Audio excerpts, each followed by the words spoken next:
మా నాన్నగారిని చూసినప్పుడు నా మనసు కొంచెం అదొక బాధ కలిగింది. సినిమాల్లోంచి ఎంచుకొని కొన్ని వేల మందికి లీడర్ని అయిపోయాను. పొగడడం, డీపీలు పెట్టుకోవడం, తర్వాత నా పేర్లు పొడిపించుకునేవారు. నా డబ్బు ఉందనేటువంటి అహంకారంతో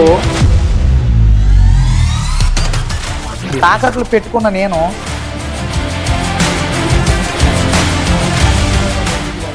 విజయవాడ డాన్ కదా, వైన్ షాపుల దగ్గర నుంచొని గన్నవరంలో పార్టీ ఆఫీస్ని తగలబెట్టేవంటగా 4-5 మార్లుగా నా భార్యని చంపేద్దామని నా భార్యని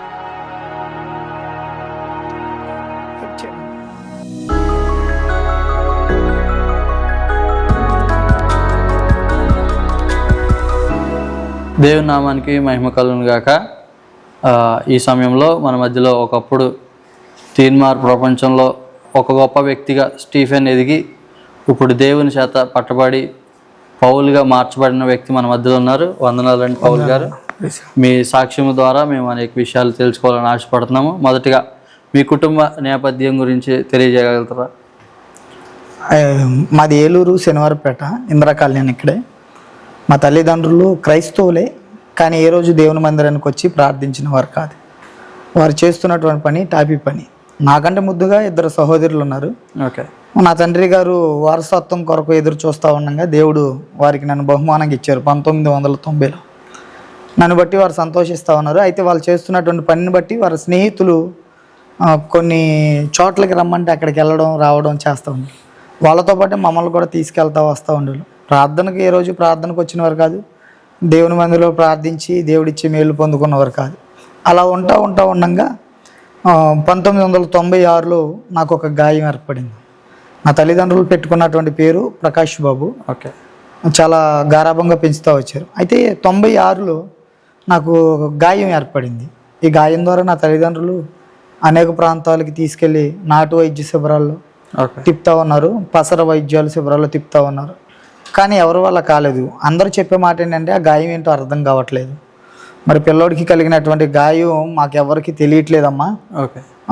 ఒక మాట చెప్తాను, వీలైతే మీరు ఏలూరు పెద్ద హాస్పిటల్కి తీసుకెళ్ళి ఒకసారి స్కానింగ్ తీపించండి. ఓకే. స్కానింగ్ రిపోర్ట్ని బట్టి చూద్దాం అన్నప్పుడు నా తల్లిదండ్రులు ఏలూరు పెద్ద హాస్పిటల్ తీసుకొచ్చారు. పెద్ద హాస్పిటల్లో స్కానింగ్ తీపించినప్పుడు ఆ స్కానింగ్లో వచ్చినటువంటి రిపోర్ట్ని బట్టి నా తండ్రికి నా రోగం ఏంటో తెలిసిందన్న. ఓకే. అది నా తల్లిగారికి చెప్పారు మా నాన్నగారు. పిల్లోడికి టీవీ అనేటువంటి రోగం వచ్చిందంట. ఓకే.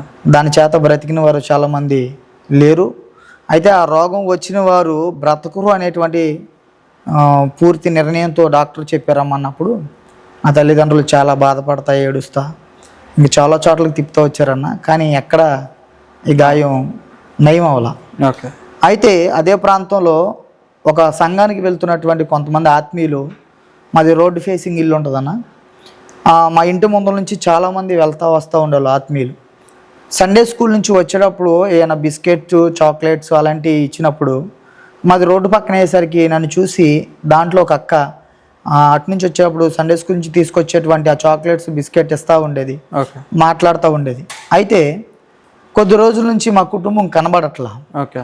ఆ అక్క అలాగ 4-5 వారాలు చూసినప్పుడు మేము ఎవరూ కనిపించట్లేదని మా ఇంటి పక్కన అక్కని అడిగితే పిల్లోడికి కొద్ది రోజుల నుంచి బాగుంటలేదమ్మా, వాళ్ళు కొన్ని హాస్పిటల్ అని నాటు వైద్య శిబిరాలని తిప్పుతూ వచ్చారు, మరి పిల్లోడి పరిస్థితి ఏంటో తెలియట్లేదు, చాలా రోజుల నుంచి తిరుగుతున్నారు, పిల్లోడు చాలా క్షీణితమైనటువంటి మనిషిగా అయిపోయాడు, ఆరోగ్యం బాగుంటలేదు, పిల్లోడు చాలా పచ్చమారిపోయాడు, తనకి ఏంటనేది వారికి అర్థం కాక చాలా చోట్లకి తిప్పుతూ వచ్చారు అన్నప్పుడు ఆ యొక్క మాటని గమనించి మేము ఎప్పుడు కనిపిస్తాం, మా అమ్మగారు మా నాన్నగారు ఎప్పుడు కనిపిస్తారా, వీరికి దేవుని గురించి చిన్న మాటలు చెప్పాలి, దేవుని గురించి చిన్న స్వార్థ ప్రకటించాలి అనేటువంటి ఆలోచనతో ఆ యొక్క 4-5 సార్లు గమనించింది. అయితే ఒక ఆదివారం టక్మని మా కుటుంబం మొత్తం ఇంటికాడ ఉన్నప్పుడు మా ఆ యొక్క మందిరానికి వెళ్తూ ఉండగా ఆగి మా అమ్మగారిని పిలిచింది. మా అమ్మగారి పేరు మణి అన్న. పిలిచి మనక్క ఏంటి కొద్ది రోజు పిల్లోడికి బాగుంటలేదంట, మీరు చాలా వైద్య శిబిరాలు తిప్పారంట, చాలా నాటు వైద్య శిబిరాలు తిప్పుతున్నారంట, ఏమన్నారంటే మా అమ్మగారు ఏడ్చుకుంటూ చెప్పిందన్న, నా కుమారుడికి టీవీ అనేటువంటి రోగం వచ్చిందంటమ్మా, ఆ రోగం చేత బ్రతికిన వారు ఎవరూ లేరంట, మరి నా కుమారుడి పరిస్థితితో చూస్తుంటే మాకేం అర్థం కావట్లేదని నా తల్లిగారు ఉన్నటువంటి బాధ అంతా అక్కతో పంచుకున్నప్పుడు ఆ అక్క చాలా విశ్వాసరాలన్న. ఆ అక్క నా తల్లిగారితో చెప్పిందంట, అక్క క్రైస్తవులుగా పుట్టి క్రైస్తవులుగా పెరగవలసిన మీరు మీ స్నేహితులను బట్టి మీరు ఎంచుకున్నటువంటి మార్గం చాలా రాంగ్ అక్క. దాంతోపాటు మీరు మీ స్నేహితులను బట్టి మీ అలంకరణ మార్చేసుకున్నారు. మా అమ్మగారు చాలా పెద్ద బొట్టు పెట్టుకొని ఉండేదన్న, ఒక భయంకరమైనటువంటి రూపాన్ని తను అలంకరించుకునేది. అయితే అలా ఉండగా ఆ అక్క చెప్పింది, అక్క నేను దయచేసి మీకు ఒక మాట చెప్పాలనుకుంటున్నాను. క్రైస్తవులుగా పుట్టి క్రైస్తవులుగా మీరు మందిరంలో సంతోషంగా దేవుని దగ్గర గడపవలసిన మీరు మీ స్నేహితులను బట్టి మీరు ఎంచుకున్న మార్గం చాలా ఇబ్బందికరమైంది. దాని ద్వారా ఒకవేళ మిమ్మల్ని మార్చుకొని దేవుని మందిరానికి నడిపించడానికి నీ కుమారుడికి ఆ గాయం దేవుడు పెట్టుంటాడు. నేను ఒక మాట చెప్తానక్క, గాయాన్ని పెట్టువాడు ఆయనే, ఆ గాయాన్ని మాన్పువాడు ఆయనేనక్క. విశ్వాసంతో వచ్చి దేవుని మందిరంలో ప్రార్థించు, దేవుడు నీ కుమారుడి పట్ల మంచి కార్యం చేస్తాడు అని ఆ యొక్క నా తల్లికి చిన్న సువార్త ప్రకటించిన. ఆ సువార్త నిదర్శనమే నా జీవిత సాక్ష్యం. ఓకే, యేసుక్రీస్తుని మీరు తెలుసుకోకముందు మీ జీవితం ఏంటిదని? యేసుక్రీస్తుని నేను తెలుసుకోక ముందు నా జీవితం నా స్నేహితులను బట్టి, అంటే బాల్యంలో దేవుని మందిరానికి నడిపించారు నా తల్లిదండ్రులు. దేవుడు నా గాయాన్ని తీసివేసిన తర్వాత నేను మందిరానికి వెళ్తా ఉన్నాను. మందిరంలో నా తల్లిదండ్రులు ప్రకాష్ బాబు అని పెట్టుకుంటే సండే స్కూల్లో ప్రభు అని నాకు ఒక పేరు పెట్టారన్న. అయితే నాకు తెలీదు ప్రభు అంటే ఆ పేరు విలువ నాకు తెలీదు. నేనేంటంటే అప్పుడు కొన్ని సినిమాలను బట్టి నేను ఏం చేశాను అంటే సినిమాలో ఒక సినిమా యాక్టర్ పేరు కదా, డాన్సర్ పేరు కదా అని అనుకుంటూ నేను కూడా వెచ్చలుడిగా డాన్స్లు వేయడం, చాలా చోట్లకి వెళ్ళి డాన్సులు వేయడం, వీధుల్లో జరిగే రోడ్ల మీద జరిగే వాటిల్లో పాల్గొనటం, తర్వాత చాలా సినిమా పాటలు డాన్స్లు వేస్తా తిరుగుతూ వచ్చాను. ఎవరిదాని పెళ్లి జరిగినా డాన్స్లు వేస్తూ వచ్చాను అన్న. అలా ఉండగా మందిరానికి వెళ్తున్నాను, మందిరం నుంచి వస్తున్నాను. కానీ మందిరంలోకి వెళ్ళిన తర్వాత నా తల్లిగారు అంటది, అయ్యా మందిరంలో ఏదో ఒక విధానికి పరిచర్య చేస్తూ ఉండు నాన్న, దేవుడు మంచి ఆరోగ్యాన్ని ఇచ్చాడు నీకు అని. నా తల్లిగారు చాలా విశ్వాసంతో, ఎప్పుడైతే నాకు ఆ గాయం నయమైందో అప్పటి నుంచి నా తల్లి నా కుటుంబాన్ని మొత్తం మందిరానికి నడిపిస్తూ వచ్చారు. మందిరానికి వెళ్తున్నాను, మందిరంలో ఉండగా ఏ అక్క అయితే నా తల్లిగారికి సువార్త ప్రకటించిందో ఆ అక్క నా దగ్గరికి వచ్చి, నాన్న నేను ఇన్స్ట్రుమెంట్ వాయించే వాళ్ళ దగ్గర కూర్చొని ఉన్నాను, ఇన్స్ట్రుమెంట్స్ ఏమైనా నేర్చుకుంటావని మొదట్లో నాకు కంజీరు ఇచ్చింది. ఆ కంజీరు కొడతా ఉండగా గజ్జలు వాయించాను. ఆ గజ్జలు కొడతా ఉండగా డ్రమ్ము వాయించాను. ఆ డ్రమ్ము వాయిస్తూ ఉండగా కాంగో వాయించాను. కాంగో వాయిస్తూ ఉండగా దేవుడు ఇచ్చినటువంటి తలంపులు, ఆనాడు మన పితరుడు ఏ విధంగా దావీదు గారు దేవుని ఎలా అయితే తంబుర సితారాలతో ఆ దేవుని ఆరాధించాడు, అట్టి భాగ్యం దేవుడు నాకు ఇచ్చాడు. ఆ తలంపు ఇచ్చాడు. వాయిద్యాలు కొట్టే తలంపు మందిరంలో నాకు వచ్చినాయి. వాయిద్యాలు కొట్టడం, దేవుని స్తుతించడం, ఆరాధించడం, సంతోషంగా గడుపుతున్నాను. అలా గడిపే సందర్భంలో యవ్వనం వచ్చింది. యవ్వనం వచ్చేసరికి ఇట్లా ఇన్స్ట్రుమెంట్ వాయిస్తున్నాను కదా, సేవకులు నుంచున్నటువంటి బలిపీఠం పక్కనే నాకు కూడా ఒక స్థానాన్ని ఇచ్చారు. సేవకులు నుంచున్నటువంటి బలిపీఠం పక్కనే నాకు ఒక స్థానం ఇచ్చి అప్పుడు ఒక జాస్ కిట్టు నాకు కొత్తది కొన్నారన్న. వాయించడానికి వచ్చేవాడిని. యవ్వనం వచ్చింది కదా, ఇక నేనేంటంటే స్టైల్గా మందిరానికి వెళ్ళాలి, స్టైల్గా జుట్టు పెంచుకోవాలి, స్టైల్ బట్టలు వేసుకోవాలి, ఆ చేతికి బ్యాంగిల్స్ పెట్టుకోవాలి, చెవులకి రింగులు కుట్టించుకోవాలి. అలా ఉండగా మందిరానికి వచ్చి సేవకులు పక్కన బలిపీఠం మీద కూర్చొని వాయిద్యాలు వాయిస్తూ ఉన్నాను. అయితే యవ్వనం అనేసరికి భయంకరమైనటువంటి కోరికలు అంటారు కదా, యవ్వనం అంటే కలిగేదే కోరికలు. ఈ కోరికలు నాకు ఎలా కలుగుతున్నాయంటే మందిరంలో ఉన్నటువంటి ఆడపిల్లలపైనే నా దృష్టి, నా ఆలోచన, నా చూపు కొంచెం అపవాదికి ప్రభావితంగా మారిపోయిందన్న.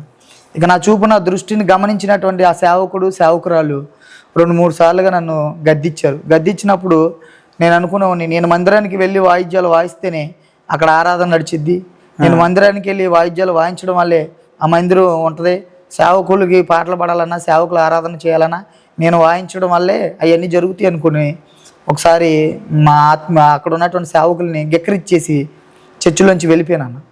తర్వాత ఇంటికి వచ్చాక మా అమ్మ నన్ను చాలాసార్లుగా ఖండించాయా, దేవుడు నీకు మంచి బ్రతుకునిచ్చాడు, నీకు జీవాన్ని పోసాడే దేవుడు, ఆయన కొరకు పని చేయాల్సి నువ్వు, ఆయన కొరకు నువ్వు మందిరంలో వాడబడాల్సి నువ్వు, ఎందుకు అలాగ సేవకుల్ని గెక్కరతో సేవకుల మాటకు లోబడకుండా ఎందుకు ఇలా చేస్తావని గద్దించినప్పుడు మా అమ్మ మీద కూడా నేను సీరియస్ అయిపోయి వెళ్ళిపోయినాను. అలా సండే మందిరానికి వెళ్ళాల్సి నేనేం చేశాను, సండే క్రమాన్ని మానేసి స్నేహితుల సహవాసం పట్టా. ఇక స్నేహితులు అంటే వాళ్ళు ఎట్టి తిరుగుతారు, సాయంత్రం 4 అయితే స్కూల్ వదులుతారు, సాయంత్రం 6 అయితే కాలేజీ వదులుతారు. వీళ్ళు వెళ్తుంది ఏంటంటే బండ్లు వేసుకొని కాలేజీలకి స్కూల్కి వెళ్తాం మొదలెట్టారు. నేను కూడా వాళ్ళతో సహవాసం చేసి వారితో కలిసి నేను కూడా తిరుగుతాను. కీర్తన గ్రంథం 1వ అధ్యాయంలో రాయబడినట్లుగానే దృష్టుల ఆలోచన చొప్పున నడవకని దేవుడు అనేక మార్లుగా ఖండించినా కానీ అప్పుడు నాకు తెలియలే యవ్వనంలో. నేను కూడా అలాగే దృష్టుల ఆలోచన చొప్పున ఎవరితో కూర్చోకూడదు, ఎవరితో నడవకూడదు, ఎవరితో తిరగకూడదు అనే ఆలోచన లేకుండా తిరుగుతూ వచ్చినాను. ఇక అట్లా అనేకమైన కోరికలను బట్టి బ్రతుకుతూ ఉన్నాను. అయితే ఒకరోజు సేవకులు మా తల్లిగారితో మాట్లాడారంట, అమ్మా పిల్లోడికి యవ్వనం వచ్చింది, ఇంకా పిల్లోడు మన మాట వినే స్వభావంలో లేడు, పిల్లోడు కోరికలు పిల్లోడు ఆలోచనలు వేరుగా ఉన్నాయి. అయితే పిల్లోడికి ఎవరినైనా ఇచ్చి వివాహం చేద్దాం, వివాహాన్ని బట్టి పిల్లోడు కొంచెం తగ్గి తన జీవితాన్ని అర్థం చేసుకొని దేవుళ్ళు బ్రతుకుతారన్నప్పుడు నా తల్లిదండ్రులు మాకు దూరం చుట్టమైనటువంటి వ్యక్తి అంటే ఇక్కడే హనుమాన్ జంక్షన్ రాజుగారి నరసింహపాలెం అని అడవి నరసింహపాలెం ఆ ప్రాంతస్తురాలైనటువంటి రెబకా, నా భార్య పేరు రెబకా అన్న, తన్నిచ్చి 2010లో వివాహం చేశారు. వివాహం చేసినప్పుడు పిల్లోడు ప్రార్థన పర్రాలు కదా, అంటే తన బాల్యం నుంచి దేవుని నమ్ముకున్న వ్యక్తి, చాలా విశ్వాసురాలు, ప్రార్థన పర్రాలు. తన్నిచ్చి చేస్తే తన ప్రార్థన ద్వారా తన ఆలోచన ద్వారా పిల్లోడి మనసుని పిల్లోడి ఆలోచనని మార్చిద్దని తన్నిచ్చి వివాహం చేశారన్న. అయితే ఇంకా తీరని ఆలోచనలు తీరని కోరికలు పెరిగిపోయినాయి నాలు, పెరిగిపోయి లోకంలో బ్రతుకుతూ వచ్చా. ఇక ఆ లోకంలో బ్రతుకుతూ ఉండగా కొంతమంది స్నేహితులను బట్టి దేవుడు మందిరంలో వాయించాల్సినటువంటి ఈ యొక్క భాగ్యాన్ని దేవుడు నాకు ఇచ్చాడు. ఈ తలంపు వాయిద్యాలు వాయించాల్సిన తలంపు దేవుని మందిరంలో దేవుడు నాకు ఇస్తే కొంతమంది స్నేహితులు హనుమాన్ జంక్షన్ రాజుగారి నరసింహపాలెం అని ఆ యొక్క ప్రాంతంలో కొంతమంది తీన్మార్ నేర్చుకుంటున్నారు, డప్పుల కళాకారులు నేర్చుకుంటుంటే వాళ్ళ దగ్గరికి వెళ్ళి, అన్న మీరు తీన్మార్ నేర్చుకుంటున్నారు కదా, ఇది లాభం ఏంటని అడిగాను. రోజుకి 1000 రూపాయలు డబ్బులు వస్తే క్వార్టర్ ముందు భోజనం పెడతారు తమ్ముడు, 21 రోజు ఉంటుంది, 21 రోజు ఏ ప్రాంతానికి వెళ్ళాలో ఎటు వెళ్ళాలో తెలీదు, ఫోన్ చేస్తే వెళ్ళాలి అన్నప్పుడు మీరు నేర్చుకున్నారు కదా మీతో పాటు నేను జాయిన్ అవ్వచ్చు అని జాయిన్ అయ్యా. అయితే దేవుడిచ్చిన తలంపు ఉంది ఆల్రెడీ నాలో, వీళ్ళకంటే ఇంకా బాగా కొట్టగలను, వీళ్ళకంటే ఇంకా బాగా నేను ఇచ్చేయగలను, కాబట్టి నేను ఆల్రెడీ ఇన్స్ట్రుమెంట్లో అనుభవం ఉంది కదా అని చెప్పి ఆలోచనలు కలిగినప్పుడు జాయిన్ చేసుకున్నాను. జాయిన్ చేసుకున్నప్పుడు వీళ్ళతో పాటు తీన్మార్లకు వెళ్ళడం మొదలెట్టా. 21 రోజు 21,000 వస్తుందంటే చాలా ఆనందంగా వెళ్ళిపోదామని వారితో కలిసి నేను కూడా జర్నీ చేస్తూ ఉన్నాను. అయితే కొద్ది రోజులకి ఏమైందంటన్నా, ఈ తీన్మార్ విషయంలో నేను వెళ్తా వస్తూ ఉన్నాను, ఒళ్ళు మొత్తం అంటే చర్చిలో ఇన్ని మార్లుగా వాయిద్యాలు వాయించామని, దేవుని స్తుతించి ఆరాధించాలని, ఎంతసేపు వర్షిప్ చేసిన అంతసేపు వాయిద్యాలు వాయించామని, కానీ ఏ రోజు సేవకులు నన్ను పొగళ్ళ.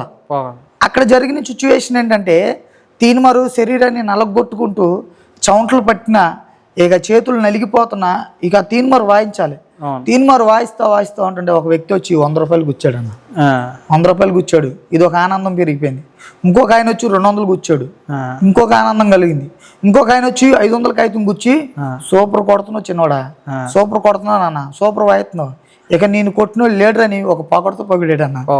అయితే మందిరంలో ఇన్నాళ్ళుగా వాయిద్యాలు వాయించాను కానీ ఏ రోజు ఈ పొగడతరాల మా ఆత్మీయ సేవకురాలు నన్ను పొగల, సంఘం నన్ను పొగల, సేవకుడు నన్ను పొగల, నన్ను తిట్టారు, నన్ను కసిరారు, నన్ను ఏదో ఒక మాట అన్నారే తప్ప నన్ను ఏ రోజు పొగినవారు కాదు. చూడు ఈ తీన్మార్కి వచ్చిన తర్వాత ఎంత పేరు వచ్చిందో, డబ్బులు కూడా వస్తున్నాయి, నా 1000 కాకుండా ఇంకా చాలా 1000 డబ్బులు వస్తున్నాయి. దాంతోపాటు అందరూ నన్ను పొగుడుతున్నారు, ఎత్తుకుంటున్నారు అన్న, ఎత్తుకొని పొగుడుతున్నారు, మనోడు సూపర్ అయ్యేదని. ఈ పొగడతలో మునిగిపోయి ఇక నా శరీరాన్ని నలగొట్టుకుంటూ తిరుగుతాను. ఎప్పుడైతే 2010లో నాకు పెళ్ళి అయిందో 13వ సంవత్సరానికి వచ్చేసరికి ఒక వ్యక్తి, ముసలైన పెద్దయిన, ఒక చిన్న మాట దురుసుగా మాట్లాడాడు. ఎరా నీకు పెళ్ళయి ఇప్పటికి 3 సంవత్సరాలు కదా, పిల్లలు ఎవరు లేరని. ఆయన అన్న మాట ఒక చులకనైన మాట అన్న. ఆ మాట నేను వివరించి చెప్పలేను, కానీ ఆ మాట నా గుండెని గాయపరిచింది. ఆ మాట తీసుకొని నేను వెళ్ళి నా భార్యతో పంచుకున్నాను, అమ్మ ఎట్లా అన్నారు ఇలా అన్నారని. అవునయ్యా, నీకు నచ్చినట్టు తిరుగుతున్నావు, నీకు నచ్చినట్టు ఉంటున్నావు. తనకు తెలియకుండా అనేక మార్లుగా రాత్రులు ఫోన్ మాట్లాడుకుంటా, అర్ధరాత్రుల్లో రావడం, తర్వాత ఆమెకు తెలియకుండా కొన్ని సీక్రెట్ లాకులు పెట్టడం చేస్తూ ఉంటే కొన్నిసార్లు తనకి తెలిసిపోయి నువ్వేదో పొరపాటు చేస్తున్నావు, నువ్వు పొరపాట్ల వల్లే నువ్వు చాలా దూరంగా ఉంటున్నావు, నీకు నచ్చినట్టు తిరుగుతున్నావు అని మాట్లాడిందని. తర్వాత నా తండ్రి గారు నా తల్లి గారు వచ్చి కూడా నన్ను గద్దిచ్చారు. నా తండ్రి గారు కూడా ఒక మాట నన్ను అన్నారన్న. అప్పుడు నేను బాధపడలేదు, కానీ వారు అన్న మాటను బట్టి నేను ఏం చేశానంటే నా భార్యకి చెప్పుకోవడంతో, నా భార్య ఏందయ్యా మన ఇరువురు కలిసి, నువ్వు నేను కలిసి ప్రార్థన చేసుకుంటే దేవుడు మన ఇద్దరికి ఎత్తాడయ్యా, కాబట్టి నాతో నువ్వు ప్రార్థన అంటే నీకు ప్రార్థన రాకపోవచ్చు, నాతో కూర్చొని ఏకీభవించు, నాతో కూర్చొని ఏకీభవిస్తే దేవుడు మన ఇద్దరు ప్రార్థన ఆలకించి మన ఇద్దరికి మంచి బహుమానాన్ని ఇస్తాడు. అన్నప్పుడు 2013 ఎండింగ్లో నా భార్యతో కూర్చొని మోకరించి ప్రార్థన చేయడం మొదలెట్టాను. 2014 సంవత్సరానికి వచ్చేసరికి అయితే ప్రార్థన చేసేటప్పుడు నా భార్య నాతో చెప్పింది, అయ్యా ఒక తీర్మానం తీసుకో, ఎందుకంటే పరిశుద్ధ గ్రంథంలో అనేకమైనటువంటి మన పితరులు ఉన్నారు, ఒక తీర్మానాన్ని బట్టి ప్రతి ఒక్కరు ఒక్కొక్క మేలు పొందుకున్నారు, కాబట్టి నువ్వు కూడా తీర్మానం చేసుకున్నప్పుడు నేను అనుకున్నాను, మందిరానికి వెళ్ళేవాను కదా, కొన్ని వాక్యాలు వినేవాడిని అన్న. ఆ వాక్యాలు ఏదైతే మొదటగా నాకు ఇస్తావో అది నీకు ఇస్తానని, అయితే ఏదైతే నాకు మొదటగా నా ఎదురైద్దో అది నీకు ఇస్తానని మన పితరులు ఒకరు పలుకుతారని, ఆ మాటను బట్టి నువ్వు ఏదైతే నాకు ఇస్తావో అది నీ పరిచర్యకి నీ సేవకి ఇస్తానని ఒక తీర్మానం చేసుకున్నప్పుడు ఏ విధంగా అయితే నేను ఆశపడ్డానో 2014 సంవత్సరానికి వచ్చేసరికి నాకు జాన్ వెస్లీ అని నాకు ఒక కుమారుని ఇచ్చాడు అన్న దేవుడు. జాన్ వెస్లీ అని పేరు పెట్టుకొని నా కుమారుని పరిచయంలో పెంచాలనేటువంటి ఆలోచన అయితే ఉంది, కానీ ఈ డబ్బు ధనాపేక్షలో పడిపోయి పాపలు మునిగిపోయి బ్రతుకుతూ వచ్చాను. నా భార్య ఎన్నో మార్లు అడిగింది, అయ్యా పిల్లోని మనం పెంచాల్సిన క్రమం ఇది కాదు, పిల్లోని మనం పెంచాల్సినటువంటి విధానం ఇది కాదు, నువ్వు ఏదైతే అనుకున్నావో నీకు తెలుసు, నాకు తెలియదు కదా, మరి ఏంటంటే నేను ఇలా సేవకి ఇద్దామని అనుకున్నాను, నువ్వు ఉన్నావుగా, నువ్వు చూసుకొని నీకు ప్రార్థన వచ్చుగా, ప్రార్థన చేయ పిల్లడి గురించి నా గురించి అని చెప్పి వెళ్ళిపోతూ ఉన్నాను. ఇక అట్లా లోకంలో బ్రతుకుతా వచ్చాను. ఈ లోకంలో కనిపించే డబ్బు మీద ఆశ ఎక్కువైపోయింది.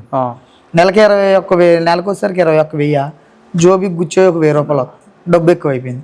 అలాగా నేను ఒళ్ళు మొత్తం నలగొట్టుకునేసరికి అక్కడ ఉన్నటువంటి టీం లీడరు నన్ను లీడర్గా చేశాడు. నా తల్లిదండ్రులు పెట్టుకుంది ప్రకాష్ బాబు, నా సండే స్కూల్లో పెట్టింది ప్రభు.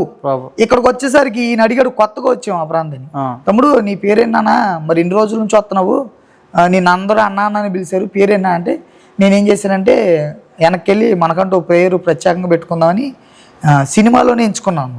సినిమాల్లోంచి ఎంచుకొని స్టీఫెన్ అన్న అని చెప్పాను.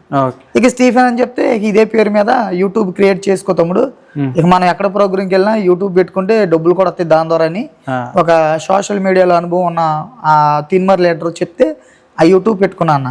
ఎక్కడికి ఈవెంట్లకి వెళ్ళినా ఇక యూట్యూబ్ ఈ వీడియోస్ తీసుకొచ్చి దీంట్లో అప్లోడ్ చేసుకొని ఇక స్టీఫెన్ తీన్మార్ విజయవాడ, దాంట్లో ఇంకొన్ని కామెంట్స్ వస్తున్నాయి, అన్న తోపు, అన్న హీరో, కింగ్ అనుకుంటా కొన్ని కామెంట్లు వస్తున్నాయి. ఇంకా ఈ తీన్మార్ మీద బ్రతికినప్పుడు మనకు అన్ని మంచి విలువైన మాటలు వస్తున్నాయి, పొగుడుతున్నారు, డబ్బు వస్తుంది, తర్వాత కొంతమంది డీపీలు పెట్టుకుంటున్నారు, అంత మేలే జరుగుతుంది అనుకుంటున్నా. నేను మేలే అనుకుంటున్నా, ఇదే మన జీవితానికి మార్గం, ఇదే మన మెట్టు, దీని ద్వారానే ఇంకెక్కడికైనా వెళ్ళొచ్చు అనుకోని ఇలా పెరుగుతుండగా రాజకీయ నాయకులు సంబంధం పెరుగుతుందన్న, రాజకీయ నాయకులతో పరిచయాలు పెరుగుతుంది. ఎందుకంటే పలానా స్టీఫెన్ తీన్మార్ వస్తే సూపర్ ఉంటుంది, రాజకీయంలో మనం నిలబడ్డాం రా అని పెట్టుకుంటే ఆడు వాయిచ్చే తీన్మార్కి వచ్చేద్ది మన పేరు అనేటువంటి పేరుని తెచ్చుకోవడానికి పరిగెట్టాను. రాజకీయ నాయకులు పరిచయం అయ్యారు, పార్టీ అధికారులు పరిచయం అయ్యారు, కుల వ్యవస్థ పరిచయం అయింది.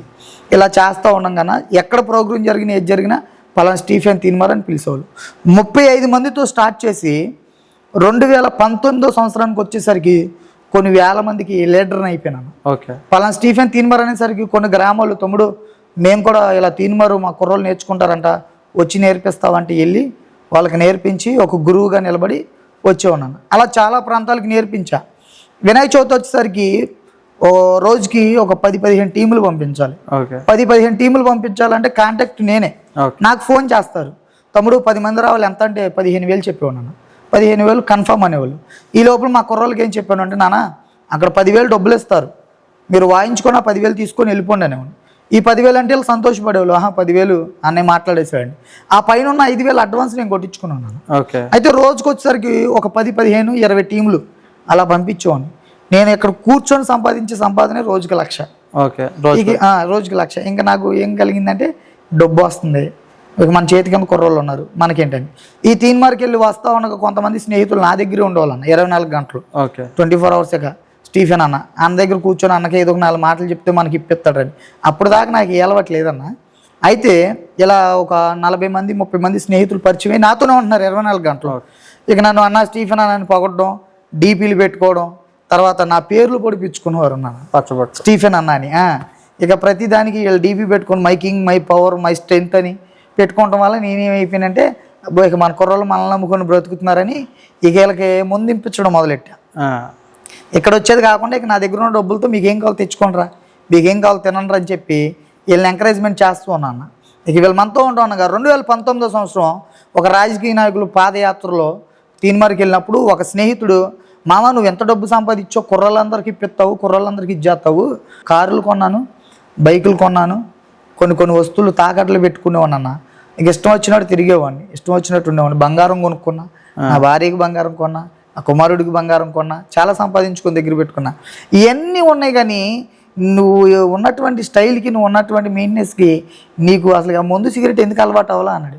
దాన్ని ఎప్పుడు మనం టేస్ట్ చేయలేదని. అన్న నేను చెప్తానన్నా, టిక్ టాక్ అని ఒక యాప్ ఉంది, దాంట్లో ఒక వీడియో చేస్తాను, ఈ సిగరెట్ పెట్టుకొని నడుచుకుంటారా, నేను ఒక వీడియో చేస్తానప్పుడు అప్పుడు గెడ్డం పెంచుకున్నాను అన్న, బాగా గెడ్డం పెంచుకొని చాలా స్టైల్గా ఉన్నాను, ఫంక్ హెయిర్ స్టైల్ పెట్టుకొని అని చెప్పి ఆ రోజు అన్నప్పుడు సిగరెట్ నోట్లో పెట్టుకొని నేను వాక్ చేసినప్పుడు ఆ మిత్రుడు నన్ను ఒక వీడియో తీసాడు అన్న. వీడియో చూపించాడు నాకు. వీడియో చూపించిన తర్వాత ఇక ఆ వీడియోలో చాలా స్టైల్గాను ఒక హీరోలా కనిపించా. ఓకే. అలా ఉండగా మళ్ళీ కొంతమంది రాజకీయ నాయకులు తమ్ముడు రారని కొంతమంది కారులో పిలిచి కూర్చోబెట్టినప్పుడు కూడా అలా ఏమైనా తాగుతావా, తమ్ముడు ఏమైనా తింటావా అన్నప్పుడు కూడా నాకు అనిపించేది ఈ తాగుడు తిండి అంటారు ఏంటని చెప్పి ఆ మాట కూడా ప్రతిదానికి అని చెప్పి ఏ మిత్రుడు అయితే వీడియో తీసాడు ఆడికి చెప్పా, అవకాశం వస్తే నేను తాగేస్తా, నేను పీర్చేతాల దగ్గర లాగేస్తాడు, దాంట్లో ఏం కిక్కు ఉందరా అన్న. ఆ రోజు వీడియో తీసినప్పుడు సిగరెట్ వెలిగించి నాకు ఇచ్చినప్పుడు కొంచెం దగ్గు వచ్చిందన్న. కానీ ఆ వీడియో చూసేసరికి ప్రతిసారి సిగరెట్ పెట్టుకొని ఏదో ఒక వీడియో తీయాలి, ఏదో ఒక వీడియో చేయాలనే ఆలోచనతో సిగరెట్లు కొనుక్కోవచ్చు. వీడియో కోసం స్టైల్గా కనబడుతున్నాను కదా, ఇంకా స్టైల్గా కనబడితే ఇంకా లైక్లు కామెంట్లు ఇంకా పేరు పాపులర్ అయిపోతున్నటువంటి ఆలోచనలో ఇక యాడ్ చేసుకుంటూ వచ్చింది. అయితే ఆ ఒక 2019 సంవత్సరం ఆ ఒక వీడియోకి ఎడిట్ అయిపోయినా ఇక ఆ వీడియో డైలీ తీయాలనేటువంటి ఆలోచనలో రోజుకి ఒక 7 పెట్టెలు సిగరెట్లు కాలటం మొదలెట్టా. వీడియోల కోసం ఈ వీడియోలో ఒక స్టైల్గా కనిపించాలి, మన పేరు ఒక లెవెల్కి వెళ్ళాలి అనేటువంటి విధానంగా ఇలా వెళ్తా ఉండగా అదే స్నేహితుడు, మామ నీకు మేమందరం ఈ తాగుతున్నాం కదా, నీకు బ్రేజర్ తీసుకొస్తా, అది యాపిల్ జ్యూసే, ఏం కాదు యాపిల్ జ్యూసు, బ్రేజర్ అంటే అది యాపిల్ జ్యూసే, మా ఊర్లో ఆడవాళ్ళు కూడా తాగుతారు అని ఒక మాట వేసాడు. ఆడవాళ్ళు తాగితే మన మగోడు మన తాగుతంలో తప్పే ఉంది, ఇవన్నీ మనకు పనికిరానిలే, మన బాడీ ముందర బాగా హెవీగా ఉండేవాడు అన్న. సరే అని చెప్పి ఆ బ్రేజర్ అనేది ఎప్పుడైతే తీసుకున్నానో బ్రేజర్ కాస్త బీరుకి వెళ్ళిపోయింది, బీరు కాస్త ముందుకు వెళ్ళిపోయింది. ఇక ముందుకు బానిసని అయిపోయినాను. విచ్చలవిడి రోజుకి ఎలా అనుకున్నా ఒక 3 ఫుల్లు తాగేస్తా మొదలెట్టా. అక్కడి నుంచి మొదలయ్యి 23వ సంవత్సరానికి వచ్చేసరికి ఇక నేను వెళ్ళగానే సంపాదించిన సంపాదన ఉంది. దాంతోపాటు ఈ సంపాదన చూసుకొని కొన్ని షార్ట్ ఫిలిమ్స్, ఓటీడీ మూవీస్, కొన్ని మూవీస్ కూడా తీస్తూ మొదలెట్టినాను. ఇలా మూవీస్ చేస్తున్నాను. ఇక మూవీస్లో ఒక విలన్గా నేనే, హీరోగా నేనే, అన్నీ నేనేగా. డబ్బు ఉంది కదా, డబ్బు ఉన్నటువంటి గర్వం అహంకారంలో పడిపోయా. పరిశుద్ధ గ్రంథంలో రాయబడి ఉంది కదా, నాశనానికి ముందు గర్వానికి ముందు అనేటువంటి విధానం. అది ప్రారంభం అయిపోయింది ఇక నాలో. నాకేంటి ఎప్పుడు చూసినా ఎనమలో ఒక 40 మంది కుర్రోళ్ళు ఉంటారు, మనం ఫోన్ చేస్తే రాజకీయ నాయకులు ఉంటారు. ఈ తాగుడనే మత్తులో మునిగిపోయిన తర్వాత గొడవలు పెట్టుకోవడం మొదలెట్టాను అన్న. ఇక నాలో ఉన్నటువంటి క్రూరమైనటువంటి ఆలోచనలు నా పక్కన ఉన్న వాళ్ళని కొట్టడం మొదలెట్టా, నాతో తిరుగుతున్న వాళ్ళని కొట్టడం మొదలెట్టా, తాగిన తర్వాత నా ఎదురుగా ఎవరైనా ఏదైనా మాట్లాడుతూ కొట్టడం మొదలెట్టా. ఈ లోపల ఎవరొకరు రాజకీయ నాయకులు ఫోన్ చేసి పలానా మా కుర్రోడు మనోడేనయ్యా, అది ఇలా గబుకుని తెలియక చేసేళ్ళే పోనీ అన్నప్పుడు ఒక గంటన్నరగా బయటకు వచ్చేసి ఉన్నాను. బయటకు వచ్చేసరికి ఇంకా గర్వం పెరిగిపోయింది. ఇంకేంటి మనల్ని తీసుకొచ్చే వాళ్ళు ఉండగా మనకేంటని ఈ పార్టీ అధికారులు, కుల వ్యవస్థ వీళ్ళు కూడా సపోర్టు. ఇక వీళ్ళందరూ ఉండేసరికి ఏమైందంటే తెలియని గొడవలు పెట్టుకోవడం, తిరగడం చేస్తున్నాను. డబ్బు ఉందనేటువంటి అహంకారంతో నా బర్త్డే 3-4 లక్షలు పెట్టి చేసి ఉన్నాను. అసలుకి చాలా విధాలుగా నేను బర్త్డే చేసినప్పుడల్లా నాకు సన్నిహితంగా ఉన్న ప్రతి ఒక్కరు పిలుచుకుంటా, నా బర్త్డేకి రండి అని ఫోన్ చేసి పిలుచుకుంటూ వచ్చి ఉన్నా. బర్త్డేలకి వాటికి చాలా డబ్బు ఖర్చు పెట్టా. ఈ డబ్బు ఉన్నప్పుడు అందరూ ఉన్నారు నా చుట్టూరు. అయితే నా తల్లి ఎన్నో మార్లుగా చెప్తుందయ్యా, ఈ డబ్బు, ఈ స్నేహితులు, ఈ వ్యసనాలన్నీ వ్యర్థమయ్యా, దేవుడు నీకు మంచి ప్రాణభిక్ష పెట్టాడు నాన్న, బాల్యంలోనే నువ్వు మరణించాల్సిన వాడివి, దేవుడు నీకు అవన్నీ పెడితే నువ్వు 3 మార్లని ఇవన్నీ అంటే దేవుని మందిరంలో వాడబడవలసిన వాడివి, నువ్వు ఈ విధానంగా బ్రతకడం కరెక్ట్ కాదని నా తల్లి గద్దిచ్చింది. మంచి మాటలు నా తల్లి నాకు చెప్పేసరికి నా తల్లి నుంచి నేను దూరం వెళ్ళిపోయాను నా భార్యని తీసుకొని. మంచి మాటలు చెప్తుంది కాక నాకు మంచి మాటలు చెప్పే వాళ్ళని దూరంగా పెట్టడం మంచిదని నా తల్లిని కూడా దూరం పెట్టేసి నా భార్యని తీసుకొని వచ్చేసి ఇక వేరే చోట బ్రతుకుతున్నా, వేరే ఇల్లు అద్దెకి తీసుకొని ఉండగా మళ్ళీ నా భార్య, అయ్యా నువ్వు తాగుడికి వ్యసనం బానిస అయిపోయావా, తాగుల్లో మునిగిపోయావా, నువ్వేం చేస్తున్నావు నీకు అర్థం కావట్లేదు, పిల్లోని చూస్తే పిల్లోడికి ఏం కొనాలి ఏం కొనకూడదు అవి ఏమి లేవు, మొన్నదాకా అన్నీ ఉన్నప్పుడేమో అన్నీ కొన్నావు, ఇప్పుడేమో అయితే ఇవన్నీ ఉన్నప్పుడు బాగానే ఉన్నా కన్నా డబ్బు తరిగిపోయింది, స్నేహితుల దగ్గర విలువ తరిగిపోతుంది. ఇక నాకేమనిపించింది అంటే నా భార్యకి నా పిల్లోడికి కొన్నాయి నా దగ్గర ఉన్న వస్తువులను తీసుకెళ్ళి ఇక బ్యాంకుల్లో తాకట్లు పెట్టుకున్న నేను తాకట్లు పెట్టడం ఈ వ్యసనం మునిగిపోయాం కన్నా. ఇక ఈ తాగుడు, ఈ సిగరెట్లు, మందు, స్నేహితులు ఏదో గొడవ పడాలి, ఒకవేళ గొడవ పడ్డాం అనుకో వాళ్ళకి ఎంతో ఇంత ఇచ్చి సెటిల్మెంట్ చేసుకొని వచ్చేయాలి. ఇక ఈ రాజకీయ నాయకులు ఉన్నారు, పార్టీ అధికారులు ఉన్నారు, కుల వ్యవస్థ ఉంది, దాంతోపాటు సినిమా యాక్టర్లు కూడా కొంతమంది పరిచయం అయ్యారు. ఇలా ఉండగా ఈ మొత్తం తరిగిపోతుంది అన్న. తరిగిపోయే కొద్దీ ఇక నాకు మనుషులు నా దగ్గర నుంచి దూరం అయిపోతుంటే ఆ రోజు నా భార్య అడిగింది, అయ్యా నువ్వు ఎంత సంపాదించావు ఎంత చేసావు కాదు, నువ్వు ఈ వ్యసనానికి అలవాటు అవ్వకముందలా అన్నీ తెచ్చేవాడివి, సమృద్ధిగా ఉండేది, ఇల్లంతా సంతోషంగా ఉండేది, నువ్వు ఏ ఇంట్లో ఉన్నా ఉండకపోయినా కానీ మా విషయంలో జాగ్రత్తగా ఉండేవాడివి, కానీ ఎప్పుడైతే ఈ వ్యసనానికి అలవాటు పడ్డావో నన్ను ఎలా పడితే అలా కొడుతున్నావు, తాగొచ్చి ఎలా పడితే అలా హింసిస్తున్నావయ్యా, కుమారుడు అనుకో లేకుండా పిల్లలను కూడా రెక్క పట్టుకొని ఇసిరేస్తాం, నీకు నచ్చినట్టు చేస్తున్నావయ్యా, నీ కాళ్ళు పట్టుకుంటానయ్యా, మరి నేనైతే నీతో సంసారం చేయాలంటే నేనైతే ఒకటే మాట్లాడుతా. మా తల్లిదండ్రులు నాకు సంపాదించింది ఏం లేదన్న, వారు నన్ను కని పెంచారనేటువంటి గౌరవంతో నా తల్లిదండ్రులు నేను గౌరవించాను. అయితే వాళ్ళు సంపాదించి నాకు ఇచ్చింది ఏం లేదు. నా భార్య అడిగింది, అయ్యా నీ తల్లిదండ్రులు నీకు సంపాదించి ఇచ్చింది ఏం లేదు, నువ్వు ఎలాగైనా బ్రతికి ఎలాగైనా ఇచ్చేసి, లేకపోతే నీ తల్లిదండ్రులు నేను ఎలాగైనా పోషించారు, కానీ ఇప్పుడు మనకిద్దరి మధ్యన ఒక కుమారుడు ఉన్నాడు, రేపటి రోజున నీ కుమారుడికి ఏదైనా కావాల్సి వచ్చి అడిగితే నువ్వేం సమాధానం చెప్తావు? కాబట్టి నేను నీ చేతులు పట్టుకుంటున్నాయా, నీ కాలు పట్టుకుంటున్నాయా, మా మా ఇంటి దగ్గరలో ఒక ప్రాంతంలో స్థలం ఉందంట, కొనుక్కున్నావా అంటే, నేను సర్లే తను బాధ పెట్టినట్టున్నా బాగా, ఎలాగైనా మా అమ్మలతో మాట్లాడట్లేదు కదా, మా అమ్మలు ఇక మనల్ని పట్టించుకోలేని నేనేం చేశానంటే, ఇక్కడ హనుమాన్ జంక్షన్ పల్లెర్లంబుడి అనేటువంటి ప్రాంతానికి వచ్చి, ఆ ప్రాంతంలో నాకు తెలిసినటువంటి సిస్టర్ గారు ఉంటే, అక్క ఇలా స్థలం కొనుక్కోవాలనుకుంటున్నాం ఈ విధానంగా అంటే, ఒక స్థలం చూపించినప్పుడు నా భార్య ఈ స్థలానికి డబ్బులు కట్టాయా, ఈ స్థలానికి డబ్బులు కట్టి ఈ స్థలాన్ని మనం ఇల్లు కట్టేసుకుందాము ఇక్కడే ఉండేటప్పుడు స్థలానికి డబ్బులు కట్టామన్నా, స్థలానికి డబ్బులు కట్టి స్థలానికి కావాల్సిన మెటీరియల్ అన్నీ తోలిచ్చాము. అయితే నా భార్య ఏంది, ఇక్కడే ఉన్నావా, ఈ ప్రాంతంలో ఉండి ఇల్లు కట్టించుకొని దగ్గరుండి చేద్దాం. అప్పుడు మా బామర్ది వాళ్ళు ఇద్దరు ఉన్నారన్న. ఓకే. నా బామర్ది, నాకు ఇద్దరు బామర్దులు, ఒక బామర్దికి ఏ అలవాటు లేదు, ఒక బామర్ది చిన్నోడే. ఆ చిన్నప్పటి నుంచి బావా అని నాతో తిరిగేసరికి నేను కొన్ని అలవాట్లు చేసా. ఆయనకు కూడా నాకే అలవాట్లు ఉన్నాయో తనకు కూడా అటు అలవాటు చేసా. ఇంకా నా అలవాట్లను బట్టి నా అంట పట్టుకొని నా చేయి పట్టుకొని తిరుగుతూ వచ్చాడు. పెద్ద బామర్ది ఏంటంటే కొన్ని తీరనటువంటి కొన్ని ఆలోచనలు బట్టి, కొన్ని లోకంలో ఉన్నటువంటి కొన్ని పాపం అనేటువంటి ప్రభావితం బట్టి తను సూసైడ్ చేసుకొని మరణించాడన్న.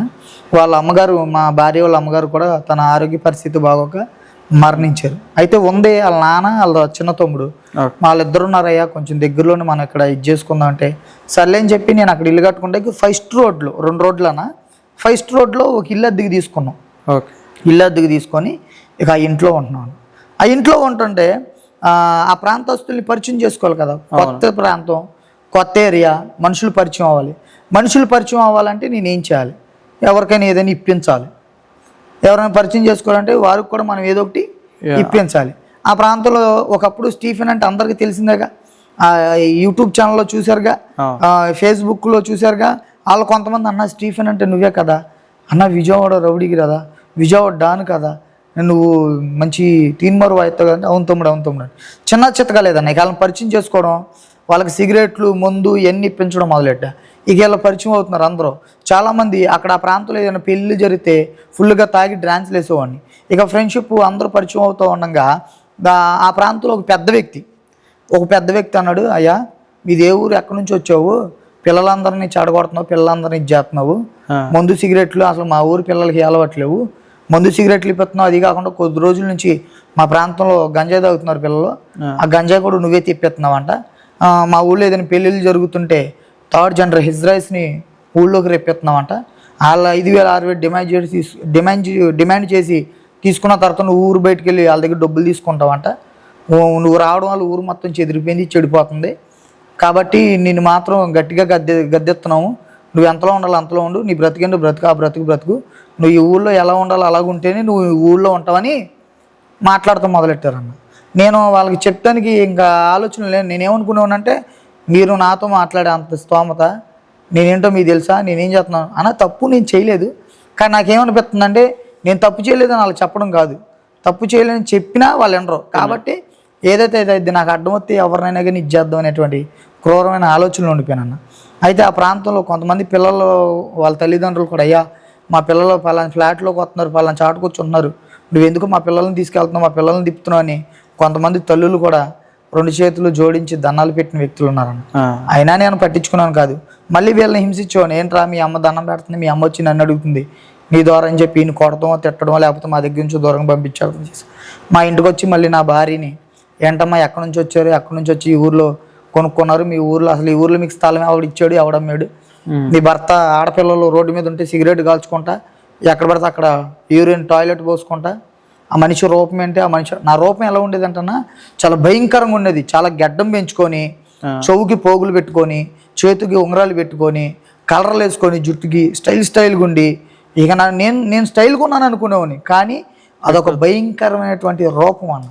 ఆ రూపాన్ని చూసి భయపడిపోయేవాళ్ళు ఆడపిల్లలందరూ. చాలామంది బయట వాకులు ఉడిచేవాళ్ళు కూడా ఇంట్లోకి వెళ్ళిపోయేవాళ్ళు. ఇక అలా చేస్తూ ఉండగా ఆ మనుషులు వచ్చి మా భార్యని కూడా బాధ పెడితే నా భార్య, అయ్యా ఇది పెద్ద ఊరు కట్టుబడి నువ్వు ఇలా ఉంటున్నావు అంట, అలా చేస్తున్నావు అంట, పిల్లల్ని చెడగొడుతున్నావు అని చెప్పి మాట్లాడుతున్నారయ్యా, ఎక్కడైనా కొంచెం శుభ్రంగా ఉండు, క్రమంగా ఉండని నా భార్య చాలాసార్లుగా దండం పెట్టిందన్న. దండం పెడితే కొట్టా, నువ్వు నాకు చెప్పొద్దు, నాతో నీకు అనవసరం, నువ్వు నాతో చెప్పి నన్ను ఎక్కడ తీసుకొచ్చా అంటే ఈ ప్రాంతానికి తీసుకొచ్చిన తర్వాత నీకు నోరు వచ్చిందని తను ఎలా పడితే అలా హింసించడం మొదలెట్టాను. ఓకే. ఎలా పడితే అలా కొట్టడం మొదలెట్టాను.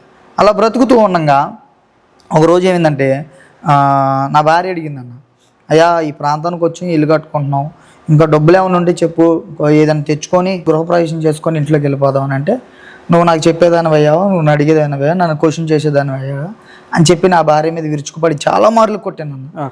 తన తల పగిలిపోయి 2-3 సార్లు కర్ణబేరి పగిలిపోయి, చెవు కర్ణబేరి, చాలా బాధలు పడేది. అయినా నన్ను క్వశ్చన్ చేసినప్పుడల్లా నాకు అనిపించేది, నువ్వు నా గురించి ఎందుకు, నా గురించి నీకు అవసరం అని తన మీద విరుచుకుపడిపోతూ ఉన్నాను. వాళ్ళ నాన్నగారు వచ్చి అడిగినా, వాళ్ళ తమ్ముడు వచ్చి అడిగినా, నువ్వు నా చేతి కింద బతికినోడు నువ్వెంతరని అని కొట్టేవాడిని. వాళ్ళ నాన్నగారు వచ్చి అడిగితే నన్ను మీ ఇంటి దగ్గరికి, మీ ప్రాంతానికి తీసుకొచ్చి నన్ను ఇలా మాట్లాడుతున్నారని ఆయన సీరియస్ అయిపోయాను. అయితే ఆయన అడిగేవాడు కాదన్న, సర్లే పిల్లోడు ఎట్టనో శుభ్రంగా ఉంచాలని. చాలా మార్లుగా నా భార్యని అడిగాడంట వాళ్ళ తండ్రి గారు. నేను రక్షణ తీసుకున్నాక నా భార్య చెప్పింది, అలాంటి మృగంతో నువ్వు ఎలా ఉంటావమ్మా, నువ్వు ఎలా ఇది చేయగలవు, అలాంటి మృగంతో నువ్వు ఎందుకు, నీ వచ్చే మనం వెళ్ళిపోదాం మన ఇంటికి అన్నప్పుడు కూడా నా భార్య లేదు నాన్న. తన ఆలోచన ఏంటంటే అన్న, ఎంతటి మోడుబారిపోయిన జీవితానైనా నా దేవుడు చిగురింప చేయగలిగాడు, మార్చగలిగిన వాడు. ఆయన ఎలాంటి క్రోధ స్థితిలో ఉన్నా నాన్న, ఎలాంటి ఆలోచనలు ఉన్నా కానీ నా దేవుడు మటుకి ఖచ్చితంగా ఆయన జీవితంలో ఏదో ఒక మేలు చేస్తాడు. మా జీవితంలో సంతోషాన్ని ఏదో ఒక రోజు దేవుడు మాకు కలుగు చేస్తాడు నాన్న, మీరు ఏం మాట్లాడమాకండి, వదిలేండి నాన్న అని చెప్పి ఎదురు చూస్తూ ఉందన్న. సరే అని చెప్పేసి ఒకరోజు ఆ ప్రాంతం నుంచి హనుమాన్ జంక్షన్ వెళ్ళి నాకు నచ్చినట్టుగా తాగి తిని తిరిగి ఫుల్గా ఎంజాయ్ చేశానన్న. అయితే ఇల్లు కట్టడం మొదలెట్టాక నా దగ్గర ఉన్న కాస్తంత డబ్బు కూడా అయిపోయింది. ఈ వ్యసనం అలవాటు అయిన తర్వాత చాలామంది తీన్మార్లకి పిలవడం మానేశారు. ఆడు వస్తున్నాడు కానీ తీన్మార్ కొట్టట్లేదు రా, ఫుల్గా తాగేసి అక్కడ పడితే అక్కడ కూర్చున్నాడు, కుర్రలను పంపిస్తున్నాడు, ఇక మనోడు అయితే ప్రోగ్రాలు ఉండలేదని చాలామంది ఈవెంట్లు పిలవడం మానేస్తారు. రాజకీయ నాయకులు వీడు పద్ధతిమానం స్టేషన్కి వెళ్ళి ఫోన్ చేస్తే మనం ఏం చేస్తారా, ఇక తాగుడని పిచ్చలో పడిపోయాడని. ఇక అలా కొంతమంది అన్న పార్టీ అధికారులు, తర్వాత కుల వ్యవస్థ, వీడు పద్ధతిమానం కులాన్ని అడ్డం పెట్టుకొని మనల్ని అడ్డం పెట్టుకొని యాంట్రీ పనులు అని చెప్పి కొంచెం అందరూ నన్ను దూరం పెట్టేశారన్న. దూరం పెట్టేసరికి ఇక నాకేం అర్థం అవట్లా. ధనం మొత్తం అయిపోయింది, డబ్బు మొత్తం కోల్పోయా, ఇక ఉన్నదంతా ఏం లేదు, అయిపోయింది. ఇక ఇలా చాలామంది నా స్నేహితులు ఉన్నప్పుడు ఎన్నికేపాడు అలంకార్ బార్లో నాకు తెలిసి కొన్ని లక్షలు ఖర్చు పెట్టా, కొన్ని లక్షలు ఖర్చు పెట్టి నా స్నేహితులకి ఇప్పించాను నాన్న. అలాంటి నేను ఇక్కడికి వచ్చిన తర్వాత వైన్ షాపుల దగ్గర నుంచొని 50-100 అడుక్కుంటూ మొదలెట్టాను. అయిపోయింది నా స్థితిగతులు మొత్తం కోల్పోయి ఇల్లు కట్టాము. ఇక నా భార్య పద్ధతిమానం, అయ్యా గృహప్రవేశం చేద్దాం అన్నప్పుడల్లా డబ్బులు కావాలి, డబ్బులు ఉండట్లేదు, ప్రోగ్రాలు పిలవట్లా, ప్రోగ్రాలు రావట్లేదు. ఇక ఇలా కాదని నేను చాలాసార్లుగా అనుకునే ఉన్నాను ఈ మాట చెప్పాలని. మరి దేవుడు ఈరోజు ఈ సమయాన్ని ఇచ్చాడు, ఈ ప్రేరేపణ కలుగు చేశాడు. 4-5 మార్లుగా నా భార్యని చంపేద్దామని పూర్తి నిర్ణయం తీసుకొని నుంచునేవాడిని. మరి అప్పటికప్పుడే మరి తన ప్రార్థన దేవుడు మరి ఆ విధానంగా తన చుట్టూరు కంచి వేసి ఉంటాడు. కానీ తన దగ్గరికి వెళ్ళేసరికి భయం వేసి, తన దగ్గరికి వెళ్ళేసరికి మళ్ళీ ఏదో ఒక ఆలోచన వచ్చి వెనక్కి వచ్చేసాను. 3-4 మార్లుగా చంపేద్దాం, ఏదో ఒకలాగా చంపేద్దాం, నాకు అడ్డం లేకుండా ఉంటుంది, నన్ను ఏ క్వశ్చన్ల మీద క్వశ్చన్లు చేసే వాళ్ళు ఉండరని అనుకున్నానన్న. ఇక అలా బ్రతుకుతూ వచ్చాను. వైన్ షాపుల కాడ నుంచొని 100-50 అడుగు కూడా మొదలెట్టాను. ఇక ఈ విధానంగా బాగా దిగజారిపోయాను. ఒక రాత్రి సాయంత్రం ఈవినింగ్ టైము ఇంటికి వచ్చా, 7-8 అయింది. వచ్చినప్పుడు నా భార్య అడుగుతుంది, ఏంటయ్యా నువ్వు ఏం చేస్తున్నావు, నీకు అర్థమవుతుందా, ఊరు చూస్తే ఊరు ఎలా మాట్లాడుతుంది, నువ్వు చూస్తే నువ్వు ఎలా తిరుగుతున్నావు, ఇంకా మన బ్రతికిదేనా, మా పిల్లోడు బ్రతికిదేనా, పిల్లోని మంచి స్కూల్లో జాయిన్ చేద్దామని లేదా అని అడుగుతుంటే ఆ రోజు ఫుల్గా కొట్టేశాను అన్న నా భార్యని. ఎలా పడితే అలా కొట్టే అంటున్నాను.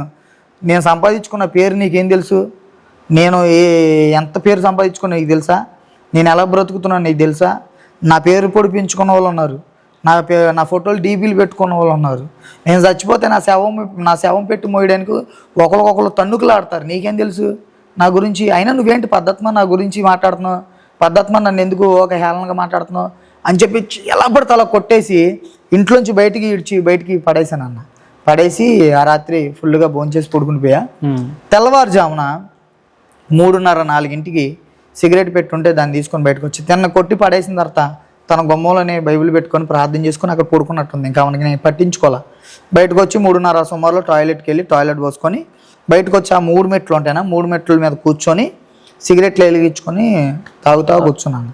కరెక్ట్గా కోదక్కు 6 ఆ సుమారులో అదే ప్రాంతంలో సియోను ప్రార్థనా మందిరం అని ఒక మందిరం పైన ఉన్నటువంటి బాకాల్లోంచి ఒక స్వరం వినబడుతుందన్న. నువ్వు ఏ మనుషుల పైన అయితే ఆధారపడి బ్రతుకుతున్నావో ఆ మనుషులు నిన్ను హేళనగా చేస్తారు. నువ్వు ఏ మనుషులను చూసుకొని నువ్వు నమ్మకంతో బ్రతుకుతున్నావో ఆ మనుషులే నిన్ను అవమానపరుస్తారు. నువ్వు మనుషుల పైన ఆధారపడి బ్రతుకుతున్నావా నీ జీవితానికి అర్థమేమీ లేదు, విలువేమీ లేదు. కాబట్టి హృదయం అనే తలుపులు తట్టి నీ కొరకు ఆయన ఎదురు చూస్తున్నాడు హస్తాన్ని జాచి. ఇప్పటికైనా నీ పాపాన్ని ఆయన దగ్గర ఒప్పుకో. అయితే ఆ రోజు వినపడ్డ మాట ప్రకారం నేను చెప్తానన్నా, అతిక్రియలను దాచిపెట్టుకున్నాడు వర్ధిల్లుడు కానీ వాటిని ఒప్పుకొని విడిచిపెట్టేవాడు దేవుని కనికరాన్ని పొందుతాడు అనేటువంటి మాట స్వభావం అది. కాబట్టి నీకు ఇంకా నీ వైపు ఆయన చేయి చాచి నిలబడి ఉన్నాడు. నువ్వు ఇంకా నీ జీవితం నాశనానికి ఎదురుగా ఉంది, నీ జీవితం నాశనం అయిపోతుంది. నీ జీవితం నుంచి విడిపించగలిగిన వాడు ఆయన ఒక్కడే. ఇప్పటికైనా మెలకు కలుగుండు అనేటువంటి ఒక స్వరం వినబడుతుంది సేవకుల నోటి ద్వారా నుంచి. అయితే ఆ మాట వినిపించిందన్న. ఆ రోజు మరి దేవుడు వినగల చెవులు గ్రహించగల హృదయాన్ని ఆ రోజు దేవుడు నాకు అనుగ్రహించాడు. ఎందుకంటే దేవుని మందిరానికి వెళ్ళిన వాడిని, ఏ రోజు వాక్యాన్ని విన్నవాడిని కాదు, ఏ రోజు కూడా దేవుని స్తుతించిన వాడిని కాదు. ఏదో వాయిద్యాలు వాయించే తలంపు ఉంది, వాయించేవాడిని. హృదయాన్ని నా హృదయంలో ఎప్పుడు కూడా వాక్యాన్ని నా హృదయంలో నింపుకోలే. కానీ ఆ రోజు ఆ స్వరం మాత్రమే నాకు వినబడింది అన్న. ఆ స్వరం మాత్రమే నాలో వినబడతా ఉంది, నా హృదయంలో అలా నాటుకుపోయింది. ఆ మాటను పట్టుకొని 10-11 సుమారులో మా భార్య దగ్గరికి వెళ్ళి నిన్ను ఇట్రా అని చెప్పి దగ్గర పిలిచి, రాత్రి నీకు నాకు మధ్యన జరిగిన గొడవ నువ్వు ఎవరికి చెప్పావు? అసలు నేను నీతో అన్న మాటలు నువ్వు ఎవరికి చెప్పావు? నువ్వు నిజం చెప్పు. నేను అసలు అక్కడ పాస్టర్ గారు ఒక ఆయన ఈ మాటలు మాట్లాడుతున్నాడు, రాత్రి ఆ పాస్టర్ గారికి ఎవరు చెప్పుకుంటారని అడిగితే నా భార్య, అయ్యా ఏ రోజు నేను ఒట్టేయలేదు కానీ నా కుమారుడి మీద ఒట్టు, నేనైతే ఎవరికి చెప్పలేదు. మరి నువ్వు ఏమన్నావు నాకు తెలియదు అని అంటే, నిజం రెబకా నాకు వినపడింది, నువ్వు నిజం చెప్పని చెప్పి కోపంతో గద్దిచ్చి మళ్ళీ వెళ్ళిపోయాను. మళ్ళీ వెళ్ళిపోయి ఒకళ్ళ దగ్గరికి వెళ్ళి అప్పు తీసుకొని డబ్బులు తాగేసి ఫుల్గా తాగేసి వచ్చానన్న. వచ్చి అడిగా, మళ్ళీ నా భార్యని అడుగుతాము ఇదే అంటుంది, అయ్యా ఆ కుమారుడి మీద ఒట్టు, నేను ఎప్పుడు ఒట్టేయలేదు కానీ నువ్వు నమ్ముతావు ఒట్టేస్తున్నాను, నేనైతే ఎవరికి చెప్పలేదంటే, రెబకా నాకు ఇలా వినబడింది అంటే అప్పుడు నా భార్య అయ్యా దేవుడు నిన్ను పిలుస్తున్నాడు అనుకుంటాయా, నిన్ను హెచ్చరిస్తున్నాడు అనుకుంటా, నిన్ను గద్దెత్తున్నాడు అనుకుంటా, ఇప్పటికైనా అర్థం చేసుకోయ్యా, మన పరిస్థితి బాగలేదు, ఈ ప్రాంతంలో ఎవరు పడితే ఏది పడితే అది మాట్లాడుతున్నారు, నువ్వు చూస్తే నీ ఆలోచన నీ క్రూరమైనటువంటి మనసు నీకేం అర్థం అవట్లేదయ్యా, తాగితే ఎలా ఉంటున్నావు నీకు అర్థం కావట్లేదయ్యా, రాత్రి చూస్తే రాత్రి నన్ను ఎలా చేసావు, ఎలా పడితే అలా మాట్లాడావు, నాకేం బాగలేదా, నా ఒంట్లో ఇలా జ్వరం వచ్చిందంటే సర్లేని చెప్పి ఆలోచించుకొని కూర్చున్నాను. ఫుల్గా తాగేసానన్న. ఒక వారం రోజులు ఆ మాటలే వినబడుతున్నాయి, ఆ మాటలే నాకు ఎక్కడ కూర్చున్నాయే వినబడుతున్నాయి. తీన్మారు ఫుల్గా వాయించి వచ్చినప్పుడు ఈ తీన్మారు శబ్దం ఎలాగైతే వినిపించేదో పద్ధతి మనం ఎక్కడ కూర్చున్నా అలా వినబడుతున్నాయి, ఆ మాటలు ఇలా వినబడుతున్నాయి. తర్వాత ఒక రోజు ఇంటికి వచ్చానన్న. 2-3 రోజులు ఫుల్గా తాగేసిన తర్వాత అడిగా, రెబకా నిజంగా అదేంటి నాకు ఆ రోజు వినపడింది అంటే, ఎక్కడి నుంచి అంటే ఇటు ఎక్కడో మైకులోంచి వినపడింది అన్న. ఎదరా సియోను ప్రార్థన మందిరం అని ఒక మందిరం ఉందయ్యా, ఆ మందిరం ఉదయకాలం 5:30 ఆ సుమారులో తెస్తారయ్యా, 6ంటికి అలాగా 6 సుమారులో వర్షిప్ జరిగిద్దయ్యా, మరి దేవుడు ఆ సేవకుల నోటి ద్వారా దేవుడు నేను గద్దించుంటాడు, హెచ్చరించుంటాడయ్యా, ఇప్పుడు కానీ ఆలోచించుకోండి. సరే నువ్వు సంతోషంగా ఉంటే చాలే కానీ ఆ మందిరానికి వెళ్ళు పిల్లడు నువ్వు వెళ్ళి ప్రార్థన చేయండి నా గురించి కూడా అన్న.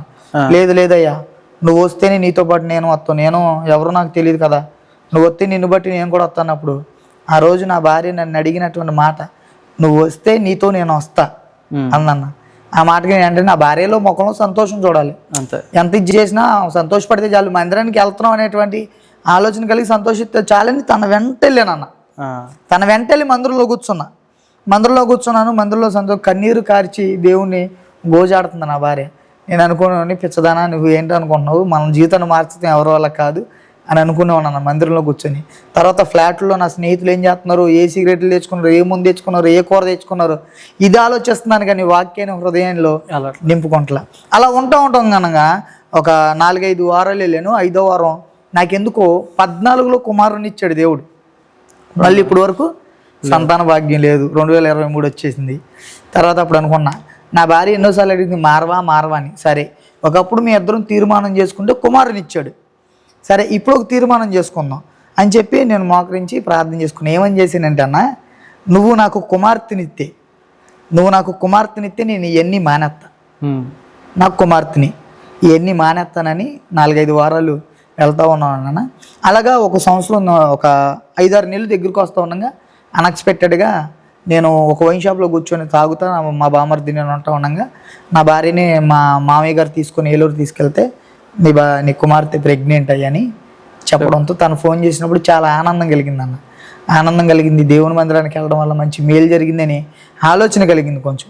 సరే దేవుని మందిరానికి వెళ్ళడం వల్లే జరిగిందిలే అని మళ్ళీ ఇంటికి వచ్చి సంతోషపడుతున్నాను అన్న. అలాగా నెలలు గడిచిపోతున్నాయి. అప్పటికే ఇక నా భార్యతో నేను మందిరానికి అవుతున్నా. ఈ నెలలు గడిచిపోతుండగా ఒకరోజు వస్తున్నాడు, కూర్చుంటున్నాడు, మేము కళ్ళు తెరిసే లోపల వెళ్ళిపోతున్నాడు అని చెప్పి ఒకరోజు నా చేయి పట్టుకొని, అయ్యా నా భార్య చూడండి నన్ను, ఈ మాట స్పష్టంగా గమనించండి, మొదట్లో నువ్వు వస్తే నేను వస్తా ఉంది, తర్వాత అయ్యా అయ్యగారితో ప్రార్థన చేయించుకున్న రాయని నా చేయి పట్టుకొని సేవకుల దగ్గర తీసుకెళ్ళినప్పుడు పరిశుద్ధ ఆలయం, పరిశుద్ధ బలిపీఠం మీద పరిశుద్ధాత్మను పొందుకొని నిలబడ్డ సేవకులు నా పైన చెయ్యేసి ప్రార్థన చేస్తుంటే నా గుమ్మంలో నా శవ పెట్టిక కనబడుతుందని సేవకులు పరిశుద్ధాత్మతో తెలియజేశారన్న. చెయ్యేసి ప్రార్థన చేస్తే, నాన్న మెలకు కలుగుండు, దేవుడు మరి నీ పట్ల ఈ విధానం చూపిస్తున్నాడు, కీడు పొంచి ఉంది, నీ గృహం ఎదురుగా నీ మరణపు పెట్టి కనబడుతుంది, కాబట్టి మెలకు కలుగుండు నాన్న, దేవుడిని పట్ల కార్యం చేస్తాడు, ప్రార్థనలు కొన్ని ప్రార్థనలు తెలియచేద్దాం, ఆ ప్రార్థనలు బట్టి ప్రార్థన ఇన్ని వారాలను చేసుకోండి, దేవుడు ఆ కీడుని తప్పిస్తాడన్నప్పుడు నేను అనుకున్నాను, అబ్బో ఇక మందిరాన్ని కొత్త మొదలెట్టంగా ఇలా ప్రార్థన చేసి మందిరాన్ని నడిపిస్తాక చూస్తున్నారులే అనుకొని నేను 2-3 వారాలు ఎగ్గొట్టినాను. అయినా నా భార్య బతులు ఆడింది, అయ్యా రాయ్యా సేవకులు ఎందుకు చెప్తున్నారని. 2-3 వారాలు ఎగ్గొట్టి మళ్ళీ లోకంలో తిరుగుతూ ఉండగా స్టార్ట్ అయింది నన్ను. ఆల్రెడీ ఏ స్నేహితులు నమ్ముకున్న ఆ స్నేహితులు హింసించడం మొదలెట్టారు. ఏ పార్టీ అధికారులు నమ్ముకున్నాను ఆ పార్టీ అధికారులు హేళనగా మాట్లాడుతున్నారు, నన్ను దూరం పెట్టడం మొదలెట్టారు. కుల వ్యవస్థ, అరే ఏంట్రా బాబు ఒకప్పుడే అంటే నువ్వేంటి అని ఒక చులకనైనటువంటి మాటలు వస్తున్నాయి. తర్వాత అన్నాని పేర్లు పొడిపించుకున్న వాళ్ళే ఒకప్పుడు వాళ్ళ మీద క్రూరత్వంగా ప్రవర్తించాను కదా, అవి గుర్తుపెట్టుకున్నారు మనసులో. గుర్తుపెట్టుకొని తెలియని ఏదైనా బర్త్డేలకు కానీ ఫంక్షన్లకు కానీ వెళ్తే తాగినప్పుడు ఏదో ఒక మాట వివాదం పెంచుకొని కాలర్ పట్టుకోవడం, కొట్టడం చేశారన్న. నా తల 3 మార్లుగా పగిలిపోయింది. 3 మార్లుగా నా తల పగిలింది అన్న. 3 చోట్లకి వెళ్ళి 3 చోట్లకి నా తలను పగలు కొట్టారు, రక్తం గారిపోయింది. కానీ ఈ మాట ఎప్పుడైతే నేను తెలుసుకున్నానో, అవును కదా నా మీద మరణం పొంచుందని ఆ రోజు సేవకులు చెప్పారని ఒకరోజు కూర్చొని ఆలోచించుకున్నప్పుడు ఆ మాటలు నాకు అర్థమవుతున్నాయి అన్న. నా భార్య చూస్తే నా భార్య కూడా ఏడుస్తుంది. ఈ రక్తం గారి ఇంటికి వెళ్ళినప్పుడు అలా, అయ్యా సేవకులు నీ గురించి చెప్తున్నారు కదా, నీకు అర్థం అవ్వట్లేదని అన్న మాటలు నాకు అర్థం అవుతున్నాయి. ఇక ఈ విధానంగా జరుగుతూ ఉందన్న. జరుగుతూ ఉండగా నా భార్యకి అప్పటికే 8వ నెల పోయి 9వ నెల వచ్చేసింది. 9 నెలలు వచ్చేసినాను. 9 నెలలు వచ్చింది. సర్లే ఇక వెళ్దాము, దేవుని అడుగుదాం, గోజాడదాం, ఇక ఇవన్నీ వ్యర్థం అనుకొని సైలెంట్గా ఇంటికాడ ఉన్నా. మా ప్రాంతంలోనే మాకు తెలిసిన వ్యక్తి దగ్గర అప్పు తెచ్చుకొని అక్కడే ఆ ప్రాంతంలోనే అక్కడ ఎటు బయటికి వెళ్ళకుండా అక్కడే కూర్చొని తాగుతూ ఉండగా ఎప్పుడో గతంలో జరిగినటువంటి గొడవ అన్న. మరి నా స్నేహితులను తీసుకొని వెళ్ళి అక్కడ గొడవ చేశానని కొంతమంది పోలీసు వారు నాతో అంటున్నారు. ఆ ఫ్లాట్లో కూర్చొని ఉన్నప్పుడు టక్మని పోలీసు వారు వచ్చారన్న. పోలీసు వారు వచ్చి, నీ పేరు ఏంటంటే స్టీఫెన్ అన్న. స్టీఫెన్ అంటే నువ్వు బండెక్కన్నారు. బండెక్కంటే ఏంటన్నా, ఏం జరిగిందన్నాను. మందిరానికి వెళ్తున్నా కన్నా, ఇక నా భార్యతో కలిసి మందిరానికి వెళ్తున్నాగా, ఇక నేను ఎటు బయటికి వెళ్ళట్లా. ఊళ్ళోకి వచ్చారు పోలీసు వాళ్ళు. ఊళ్ళోకి వస్తే ఊళ్ళో అందరూ చెప్పేస్తున్నారు స్టీఫెన్ అంటే విజయవాడ నుంచి వచ్చారంటే. ఎందుకంటే ఆల్రెడీ ఊరు మొత్తం నా గురించి మాట్లాడుకున్నారు.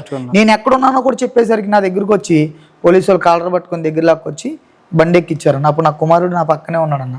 నా పక్కనే ఉండి నా కుమారుడు నా వైపు చూస్తున్నాడు. తనకి తెలియట్లా మా నాన్న ఎక్కడ తీసుకెళ్తున్నారు, మా నాన్న తీసుకుని లాక్కొచ్చారు, జుట్టు పట్టుకొని బండి ఎక్కిస్తున్నారు ఏంటని నా కుమారుడు చాలా బాధతో చూస్తున్నాడు అన్న. చూస్తాను నేను అన్నాను, అయ్యా నా స్నేహితులలో బయటికి వెళ్తానని చెప్పి నా జోబులో ఫోన్ ఉంటే ఫోన్ ఇచ్చానన్న. బండి ఉంది, స్పెండర్ బండి ఫైనాన్స్లో తీసుకున్నా. ఆ బండి తాళం ఇచ్చా. ఒక 100-200 జోబులు ఉన్నాయి, అవి తీసి ఆయనకి ఇచ్చేసి ఇంటికి వెళ్ళిపోనానా, నేను ఫోన్ చేస్తాలే డాడీ ఫ్రెండ్స్తో వెళ్ళిపోయారని చెప్పాను. అక్కడి నుంచి తీసుకొచ్చి గన్నవరం క్రైమ్ బ్రాంచ్లో కూర్చోబెట్టారు. గన్నవరం క్రైమ్ బ్రాంచ్లో కూర్చోబెట్టి ఇక రాత్రి మొత్తం నన్ను ఏ విధానం క్వశ్చన్ చేయాలో, ఎలా అడగాలో అన్ని విధాలుగా అడిగారు. నేను వాళ్ళకి జవాబుని చెప్తున్నా కానీ వాళ్ళు ఏమంటున్నారంటే, అయిపోయిన తమ్ముడికి నీ బ్రతుకు, 71 మంది ఉన్నారు ఈ కేసులో. 71 మందిలో 70 మంది లోపల ఉన్నారు. ఆల్రెడీ వీళ్ళని పెట్టేసి 4-5 నెలలు అవుతుంది. నీ గురించి ఎదుగుతే నువ్వు పలానా చాటుకు వచ్చేసి ఇక్కడ ఉన్నావు, ఇక్కడ పారిపోయి వచ్చి దాక్కున్నావు అంట అన్నాడు. అన్నది కదా, నేను ఎప్పుడు వచ్చేసాను, ఇక్కడ ఉన్నానన్నా. ఏం జరిగిందంటే, నీ స్నేహితులు తీసుకొని నీ కుర్రలను తీసుకొని వచ్చి గన్నవరంలో పార్టీ ఆఫీస్ని తగలబెట్టావంటగా, పార్టీ ఆఫీసులో నువ్వు కూడా ఉన్నావంటగా. నాన్న నాకు తెలియదన్నా, నిజంగా నాకు తెలియదన్న, ఏ పాపం తెలియదన్న. కానీ ఆ పేర్లలో అందరి పేర్లో నా పేరు కూడా నమోదై ఉందన్న. ఇక రాత్రి మాట్లాడిన తర్వాత చీకట్లో కూర్చున్న తర్వాత ఎందుకంటే బాధ కలిగితేనే కదన్నా అన్నీ గుర్తుకొస్తాయి. అవును. ఇక్కడ ఏమవుతుందంటే నిందల అవమానాలు మీద పడేసరికి దేవుడు గుర్తుకొచ్చాడు. అప్పుడు అపవాది నా పక్కనే కూర్చొని నాకు ఏ ప్రేరేపణ కలిగి చేస్తుందంటే, చూసేవారా స్నేహితులు వద్దనుకున్నావు, ముందాక నీ ఒక్కడే ప్రశాంతంగా బతుకుదాం అనుకున్నావా, దేవుని నమ్ముకున్నావు, మందిరానికి వెళ్తున్నావు, చూడు అయిపోయింది, ఎట్లా ఉంది ఇప్పుడు నీ పరిస్థితి, బాగుందా అంటుంది. అప్పుడు నాకు తెలియట్లా, ప్రభా నా భార్య చూస్తే, నా భార్య 9 నెలలు ప్రెగ్నెంట్ అయ్యా, నా భార్య విషయంలో మరి నేనేం చేయాలి నాకు అర్థం కావట్లా.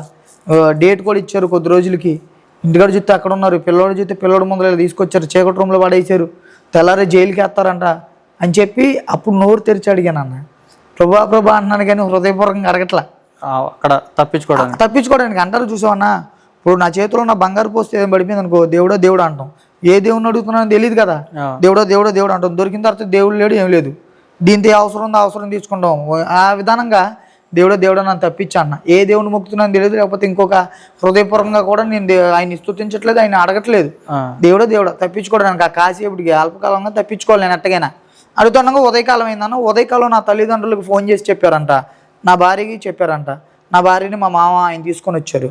తర్వాత ఇక్కడికి వచ్చేసరికి గవర్నమెంట్ హాస్పిటల్ తీసుకెళ్ళి అన్ని టెస్టులు చేశారన్న. ఇక జైలుకి వెళ్ళాను, నూజివీడులో ఖాళీ లేదు, గన్నవరంలో ఖాళీ లేదు, ఇటు రాజమండ్రి పంపారు, నెల్లూరు పంపిస్తారంట. ఈ మాట మా తల్లిదండ్రులకి నా భార్యకి చెప్పారు, మీ భర్తని ఇట్లా పంపిస్తారు, ఇట్లా చేస్తారని. ఇక వచ్చిన తర్వాత హాస్పిటల్ అన్ని చెక్కింగ్లు చేసి కోర్టు కాడికి తీసుకొచ్చారు.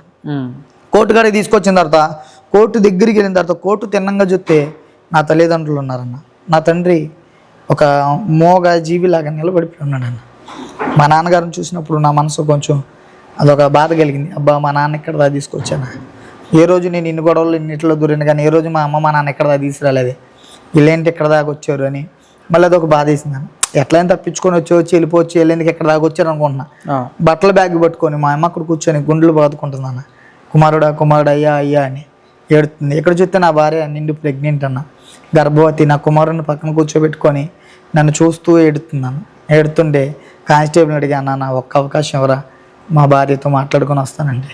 ఓ 2 మాటలు దురుసు మాటలు మాట్లాడి, సర్లే తమ్ముడు వెళ్ళి మాట్లాడి త్వరగా వచ్చే లోపలికి వెళ్ళాలంటే వెళ్ళానన్న. వెళ్తే నా భార్య దగ్గరికి వెళ్ళిన తర్వాత నా భార్యని అడిగామా, నేను చాలా బాధ పెట్టాను, చాలా ఇబ్బంది పెట్టా, ఎట్లా ఉండి నువ్వు ఎందుకు ఎక్కడ దాగొచ్చు, నన్ను క్షమించు అని అడిగాను. అంటే ఆమె అందే ఏడ్చుకుంటాయా, నిన్ను క్షమించడానికి నేనే అంతటిదాన్ని, ఒకవేళ నిన్ను క్షమించాలంటే ఆయన తప్ప ఇంకెవరు క్షమించలేరయ్యా, ఇప్పటికైనా నువ్వు అర్థం చేసుకో, నీవు ఏ అలవాట్ల ద్వారా ఏ ఆలోచన ద్వారా ఇక్కడ దాకా వచ్చావు, నేను బట్టి మేము ఇక్కడ దాకా ఎందుకు వచ్చాము అనేది ఆలోచించుకోయా అంది.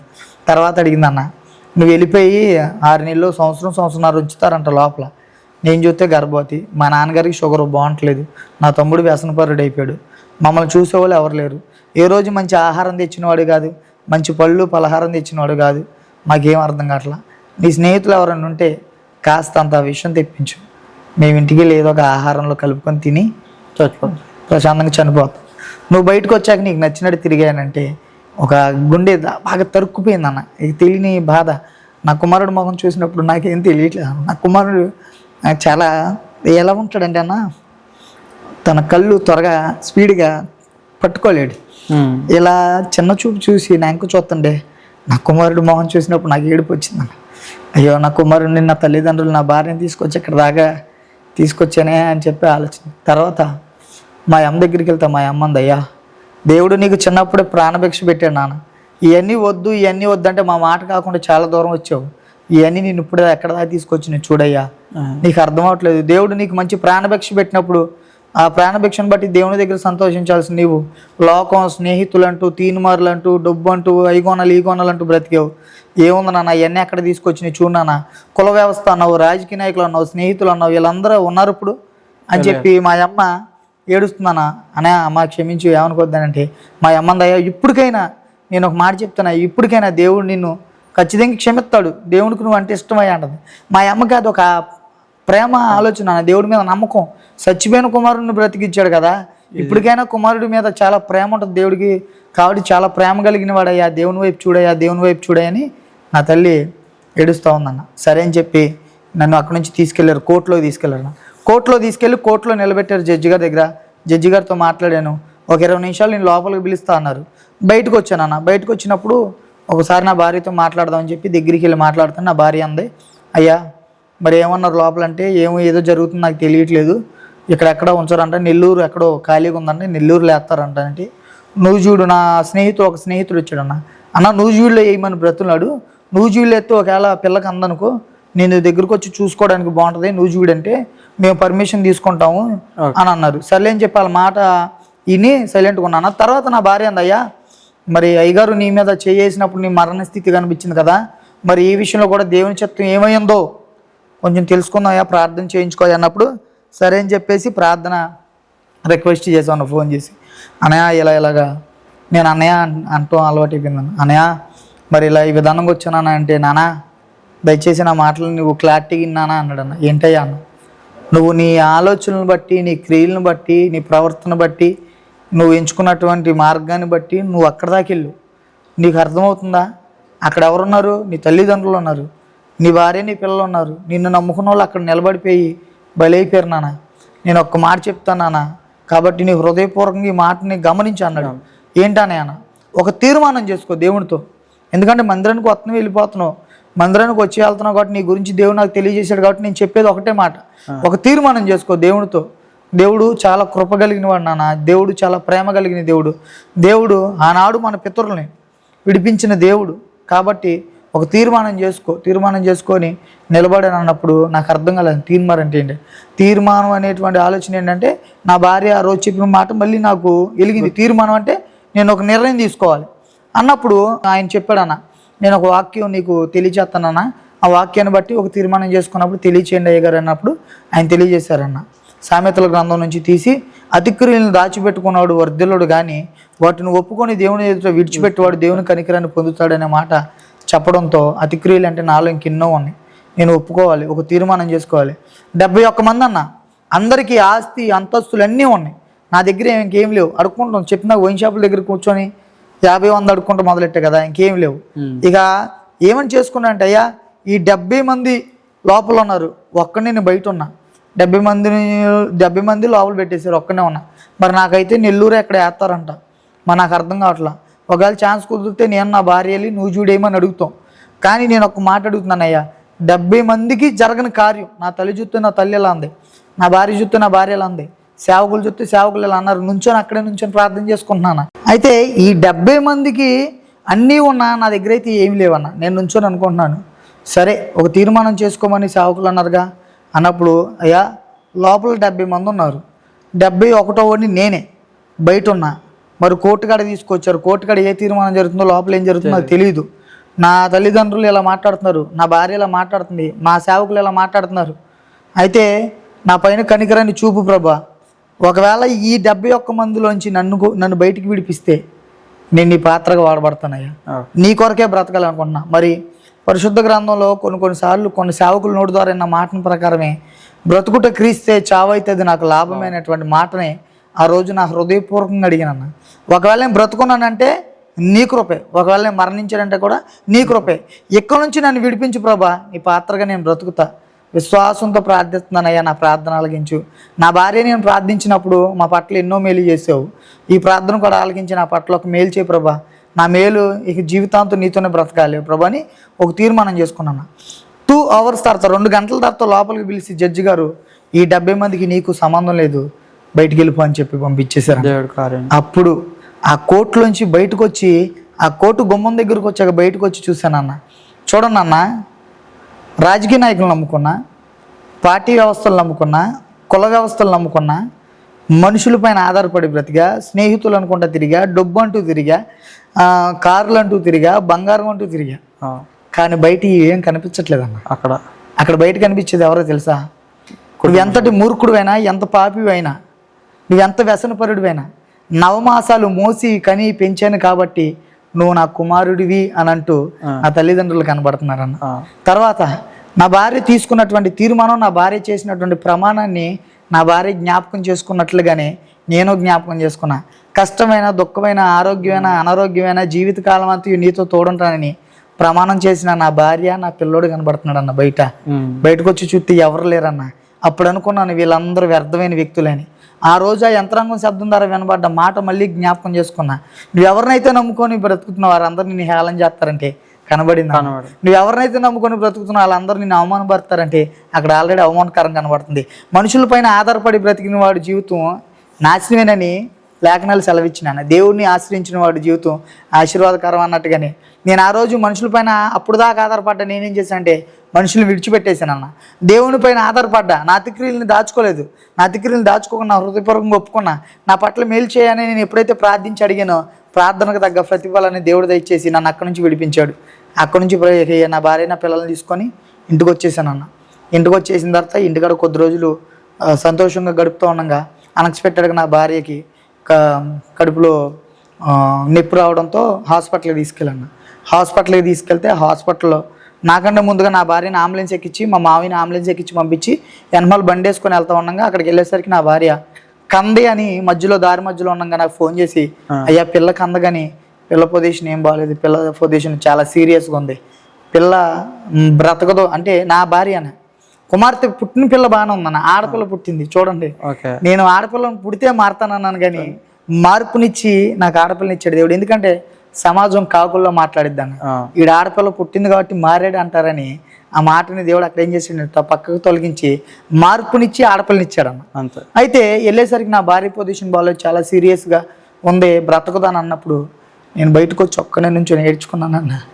నా గురించి ప్రార్థన చేసింది కదా, నా గురించి మొరాడింది కదా, నా గురించి దేవుని కాళ్ళు పట్టుకొని బ్రతిలాడింది కదా, ఈరోజు నా జీవితం ఎలా ఉందంటే తనకు చేసినటువంటి ప్రార్థనే కదా.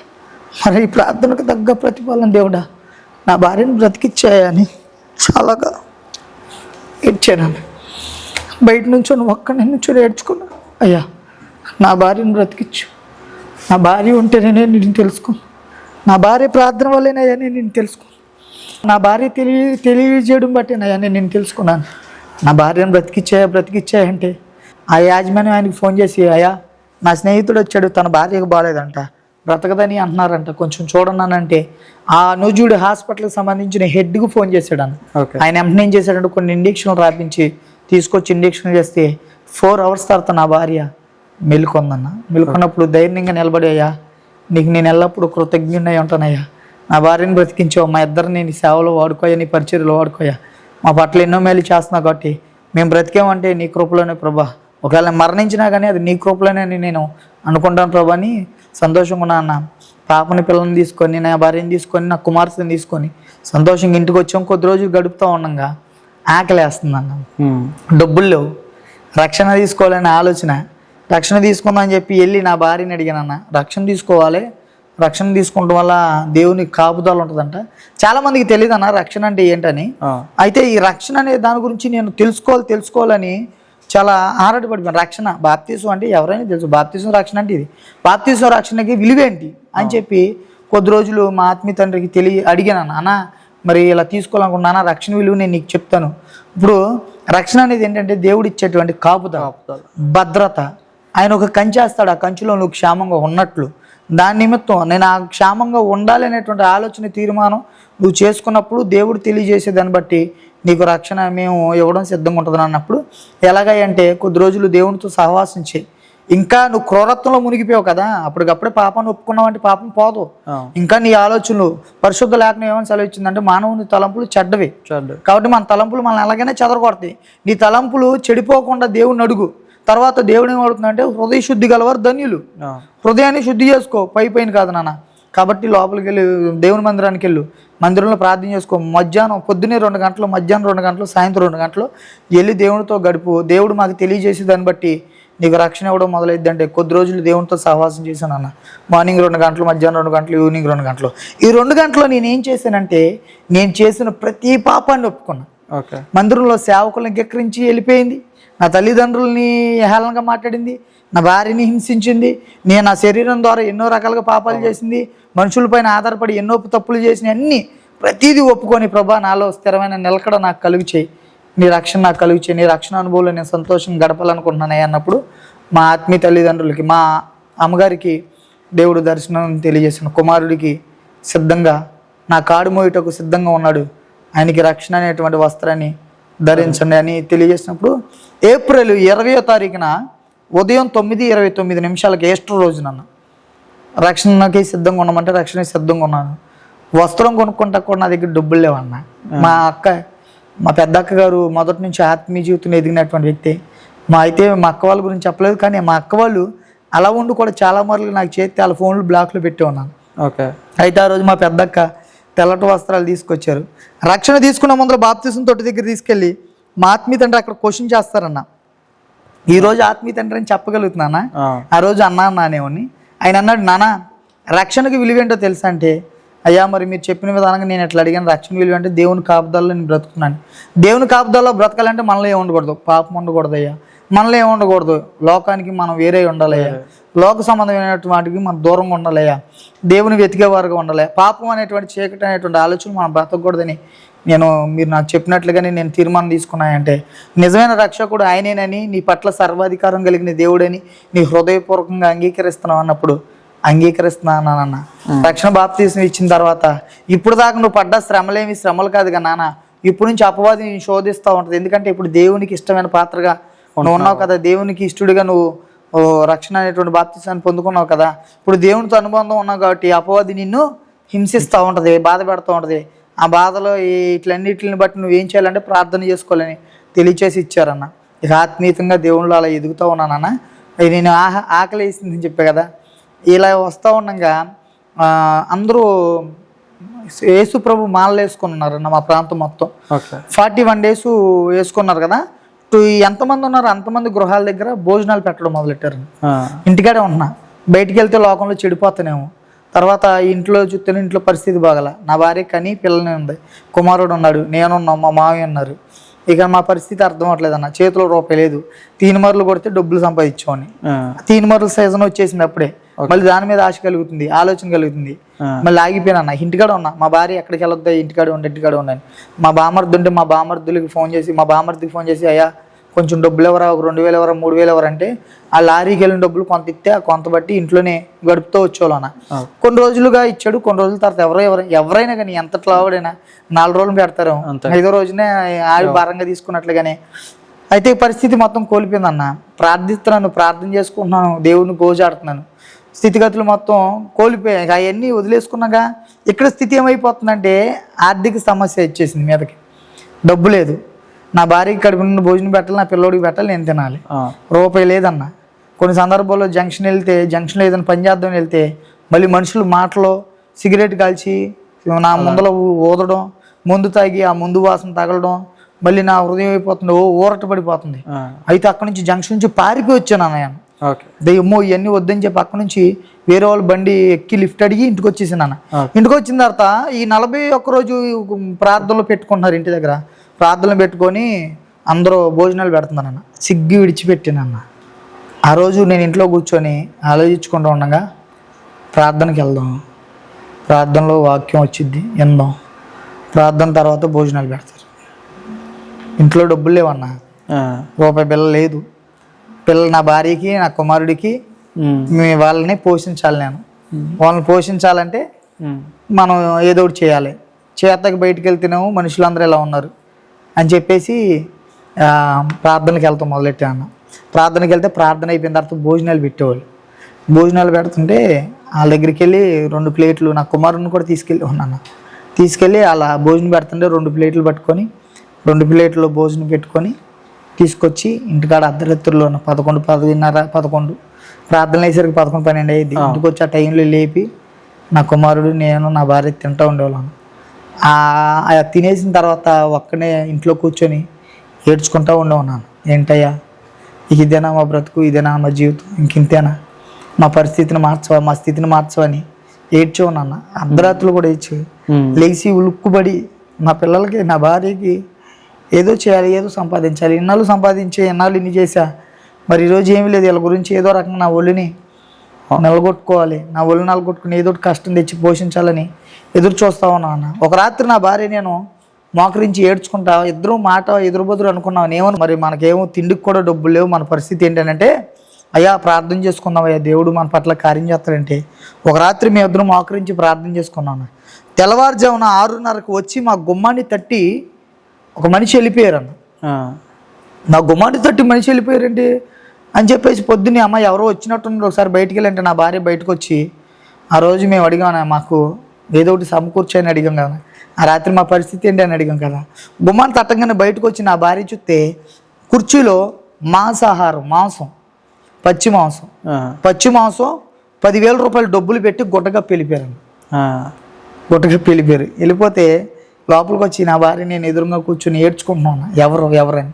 ఈ లోపల మా ఇంటి ఎదురుగా ఉన్న ఆంటీని అడిగాం, అమ్మ మా పొద్దున ఎవరు వచ్చారంటే, అమ్మ పలానా ఆమె వచ్చింది అని అంటే, పలానా ఆమె వచ్చిందా, పలానా ఆమె మా ఇంటికి రాదే, ఆమె ఎందుకు రాదంటే అన్న వాళ్ళ పిల్లలతో నేను మాట్లాడుతుండే, ఆడు ఎక్కడోడో ఏ ఊరు నుంచి వచ్చాడో ఆడి దగ్గరికి మీరు ఎందుకు వెళ్ళి మాట్లాడుతున్నారా, ఆడికి తాగుమోతాడు, గొడవలు పడతాడు, మిమ్మల్ని ఏదైనా చేస్తాడని చెప్పి నాతో మాట్లాడుతున్నాం వాళ్ళ పిల్లలు నాక్కుని వెళ్ళిపోయిందన్న. తర్వాత అయ్యా నువ్వు మా ఇంటి దగ్గర నుంచోమాక, నువ్వు మా ఇంటికి నుంచి వెళ్ళు, మా పిల్లలతో మాట్లాడమాకని తిట్టినామా. ఆమెకి ప్రేరేపణ కలిగి చేసి పంపించాడంట అన్న. ఆమె తీసుకొచ్చి ఇచ్చిన తర్వాత తెల్లారి నా భార్యని పంపిస్తే వెళ్ళి అడిగితే, అమ్మా మీ దగ్గర ఉన్నప్పుడే ఉండి రక్షణ తీసుకున్నాక ఎలా ఉంటుందో నాకు తెలిసాను అన్నప్పుడు అలా ఉంటాం అన్నానగా. ఇక ఈ విధానంగా మాకు ఒకరి దగ్గర నుంచి ఒకప్పుడు సహాయం చేయడానికి కూడా ఎవరు రాలే, కానీ ఈరోజు రక్షణ తీసుకున్నాక దేవుడు ప్రేరేపణ కలిగి చేసి చాలా మందిని పంపిస్తున్నారు. సహాయం దొరికిందన్న. సహాయం దొరికిన తర్వాత మళ్ళీ నేను అట్లా సహాయం తీసుకొని మనం బ్రతకడం కాదు, దేవుని దగ్గర ఎలాగైనా బ్రతకాలని చెప్పి తీర్మానం చేసుకుని మళ్ళీ ప్రార్థన చేసుకుంటే మా ఆత్మీయ తల్లికి దేవుడు ఒక దర్శనాన్ని కలిగజేస్తాను. కుమారుడికి నేనున్నాను, కుమారుడిని నేను పోషిస్తాను, కుమారుడికి ఒక వాహనాన్ని ఏర్పాటు చేశాను అన్నప్పుడు ఒక వాహనం గురించి నాకు చెప్పారన్న. నీకు దేవుడు వాహనాన్ని ఇస్తాడంటున్నా, నాకు కంగారు పడొద్దు అన్నప్పుడు మందిరంలో కూర్చొని ఏడ్చుకుంటా 3-4 వారాలు ప్రార్థన చేసుకున్నాను. ప్రార్థన చేసుకొని బయటకు వచ్చినాను ఒక ఆదివారం. ఏ మనిషి అయితే నీ వల్ల ఊరు మొత్తం చెదిరిపోతుందిరా, నీ వల్ల ఊరు మొత్తం పిల్లలందరూ చెడిపోతున్నారా, నువ్వు రావడం వల్ల ఈ ఊర్లో ఏ విలువ లేకుండా పోయింది, పిల్లల మీద ఏమో సిగరెట్లు కాల్చుకుంటావు, ఎక్కడ పడితే అక్కడ వచ్చి ఎక్కడ పడితే అక్కడ ఆడపిల్లలను చూసుకుంటే ఎక్కిరితానికి వెళ్తున్నావు, నీ రూపాన్ని ఇచ్చేసి అని చెప్పి మాట్లాడాడు చూడన్నా. ఆయన వస్తున్నాడన్న పరిగెత్తకుండా, బాబు స్టీఫెన్ అని. అయితే నేను రక్షణ తీసుకున్న రోజున దేవుడు నాకు పౌలు అని పేరు పెట్టాడు అన్న. స్టీఫెన్ అని వస్తా ఉన్నాగా ఆయన దగ్గరికి వచ్చిన తర్వాత ఏంటండి అన్న, ఏం లేదయ్యా నాకు కొద్ది రోజుల నుంచి ఒక హృదయ ప్రేరేపణ కలుగుతుంది, మొన్న పోయిన నెలలో రక్షణ తీసుకున్నామంట కదా, దేవుడు నిన్ను పౌలుగా ఎంచుకున్నాడు అంటకంటే అవునయ్యా అన్నాను. ఏమో నాకు కొద్ది రోజుల నుంచి ఇలా నైటు నీ మీద ప్రేరేపణ కలుగుతుంది అన్న అంటే, ఏంటయ్యా అన్నాను. 50,000 రూపాయలు నీకు ఇవ్వాలనుకుంటున్నాను అన్నాడు. 50,000 రూపాయలు నేను ఇవ్వడానికి అసలు నన్ను నిలబడితే అలా మాట్లాడినా, ఏదో అవమానపరచడానికి ఇట్లా మాట్లాడుతున్నాడేమో అనుకొని, సరే అయ్యగారు లోపలికి వెళ్ళి అయ్యగారితో మాట్లాడదామని చెప్పి ఈయన తీసుకొని లోపలికి వెళ్తే అయ్యగారితో అన్నాడు. అయ్యగారితో ఏమన్నాడంటే, అయ్యగారు నాకు కొద్ది రోజుల నుంచి ప్రేరేపణ కలుగుతుంది, పిల్లోడికి ఒక 50,000 రూపాయలు ఇవ్వాలని నాకు అనిపిస్తుంది అని అంటే, ఆ మాటగా అయ్యగారిని అడిగితే అయ్యగారు అన్నాడు, నాన్న నువ్వు ప్రార్థించుంటావు, దేవుణ్ణి అడుగుంటావు, తల్లి మన అమ్మగారి ద్వారా దేవుడు తెలియజేశాడు కదా, ఆ మాటను బట్టి దేవుడు ఈ విధానంగా నీకు ధనాన్ని సమకూర్చుంటాడు, వెళ్ళి ఈ డబ్బులకి అర్థం చేయకుండా ఆటో కొనుక్కోవచ్చు, ఎందుకు ఆటో చెప్పాడు కదా దేవుడు అని. ఆటో దగ్గరికి వెళ్ళి ఆటో కొనుక్కున్నాము, ఈయనే నాతో వచ్చి ఆటో కొనిచ్చాడు. ఇక ఆటో తీసుకొచ్చిన తర్వాత స్టాండ్లోకి తీసుకెళ్ళాం. పూర్వం దూషకుడును హింసకుడును హానికరునిగా ఇక స్టాండ్లో ఆటో పెట్టినట్లా, వీడు తాగితే మోనార్కు, వీడు తాగితే మంచోడు కాదు, ఒరే ఈడేదో 4 రోజులు ఎట్లా కనబడుతున్నాడు, ఇంకొన్ని రోజులు అయితే వీడు ఎలా ఉంటాడో తెలియదని స్టాండ్లో ఆటో పెట్టనివ్వట్లేదన్న. కొద్ది రోజులు ఇంటికి వచ్చి ప్రార్థన చేసుకుని ఏడ్చా. నేనున్నాను అంటే మా సేవకుల నోటి ద్వారా దేవుడు వాక్యం ద్వారా మాట్లాడాడు, నేనుండగా నీకెందుకు భయం, నేను నిన్ను పోషించగలిగిన వాడిని అని చెప్పి వాక్యం చేత మాట్లాడినప్పుడు నేను అదే విధంగా యథావిధిగా 3-4 సార్లు వెళ్ళి స్టాండ్లో పెట్టా. 3-4 సార్లు నేను బయటకు తీసే అన్నారు. అలాగే వెళ్తా ఉన్నాను అట. ఒక వారం రోజులు వెళ్ళా. వారం రోజుల తర్వాత ఎవరైతే పెట్టొద్దన్నారు వాళ్ళే స్టాండ్లో పెట్టుకో తమ్ముడు, స్టాండ్కి ఎంత సభ్యత్వం ఉంటుందో అది కట్టుకున్నప్పుడు స్టాండ్లో పెట్టానన్న. రోజు మొదలెట్టి నన్ను పోషిస్తాన్న దేవుడు ఏ రోజు కూడా నాకు ఎటువంటి పస్తు లేకుండా సమృద్ధిని కలుగజేసాడు. వాహనం ధర రూపాయి కూడబెట్టుకున్నాను, ఇంట్లో రూపాయి దాచుకున్నాను, సమృద్ధిగా సంతోషంగా దేవుని మందిరంలో గడుపుతున్నాము. మంచి ఆరోగ్యాన్ని ఇచ్చాడు నా పిల్లలకి, నా కుమార్తెకి, నా కుమారుడికి మంచి ఆరోగ్యాన్ని ఇచ్చాడు. నా కుటుంబం మొత్తం దేవుని సన్నిధిలో సంతోషిస్తున్నాము. సమృద్ధి దేవునికి మేము ఎప్పుడైతే మాకు హృదయపూర్వకంగా మా గుప్పిల్ని విప్పి దేవుడికి ఇస్తున్నాం. నేను దశంభాగం గురించి ఎన్నో మార్లు చాలా మంది సేవకులు చెప్తుంటే దశంభాగం అంటారు ఏంటి అనుకున్నాను. దాంట్లో పూర్తి మర్మాన్ని మా సేవకుల నోటి ద్వారా నేను తెలుసుకున్నాను. దాని ద్వారా మన లాభం ఏంటో, మన కష్టం ఏంటో. ఈ రోజు మనం బ్రతికి ఉన్నామంటే అది ఆయన కృపే, మనం బలవంతులై ఉన్నామంటే ఆయన కృపే, మనం కష్టపడి మనం డబ్బులు తెచ్చుకున్నాం అంటే అది ఆయన కృపే కదా. మరి ఆయన మనకి ఎంత కృప ఇచ్చినప్పుడు ఇప్పుడు ఒకళ్ళ దగ్గరికి వెళ్ళి పని చేస్తున్నాం అంటే మనం పని చేస్తేనే కదా డబ్బులు ఇస్తారు. కాబట్టి ఇంత పని చేసే శక్తిని ఇచ్చిన దేవునికి మనం అప్పేగా, కాబట్టి మనం ఇచ్చామంటే మనకి దేవుడు ఇస్తాడని చెప్పి గుప్పులు మేము ఎప్పుడో మొదలెట్టాం. మాకు దేవుడు అనేక మార్లుగా గుప్పులు విప్పి మమ్మల్ని ఆశీర్వదిస్తూ వచ్చాడన్న. అన్ని కోల్పోయాం. అన్నీ కోల్పోయిన మమ్మల్ని ఇప్పుడు ఒక ఉన్నతమైన స్థితిలోకి తీసుకొచ్చి నిలబెట్టాడు. ఆమేన్. కాబట్టి ఆయనకి మేము ఎల్లప్పుడూ కృతజ్ఞులై ఉంటాం. నా తల్లి ఇప్పుడు సంతోషంగా కళ్ళు మూసుకుని ప్రశాంతంగా పడుకుంటాం. నా తల్లిదండ్రులు, నా భార్య ముఖంలో సంతోషం, నా కుటుంబంలో సంతోషం. ఇప్పుడు అనుకున్నా నేను ఏ పరిశుద్ధ గ్రంథంలో ఏ లేఖనం అయితే ఉందో ఆ లేఖనం ప్రకారం నా పిల్లలు, నేను, నా భార్య, నేను తినేటువంటి నా బల్ల చుట్టూరు ఒలివ మొక్కల వల్ల సంతోషంగా ఉన్నాను. ఆయన ఇచ్చిన కృపలో మేము ఈరోజు సంతోషంగా బ్రతుకుతాం. అయితే ఒక రాత్రి దర్శనం వచ్చింది. ఆ దర్శనాన్ని తీసుకెళ్లి మా సేవకులకి చెప్పా, అయ్యా నాకు ఈ విధానంగా దర్శనం వచ్చినప్పుడు నాన్న దర్శనానికి తెలియజేయాల్సినటువంటి మాట ఏంటంటే దేవుడు నిన్ను ఎంచుకున్నాడు. దేవుడు అంటే చాలా మంది నన్ను కొట్టుకుంటూ లాక్కెళ్తున్నటువంటి ఒక దృశ్యం కనిపించింది అన్న. ఆ దృశ్యంలో ఒక హస్తం నా వైపు చాచి నన్ను విడిపించినట్లు నాకు ఒక దర్శనం కనిపించింది.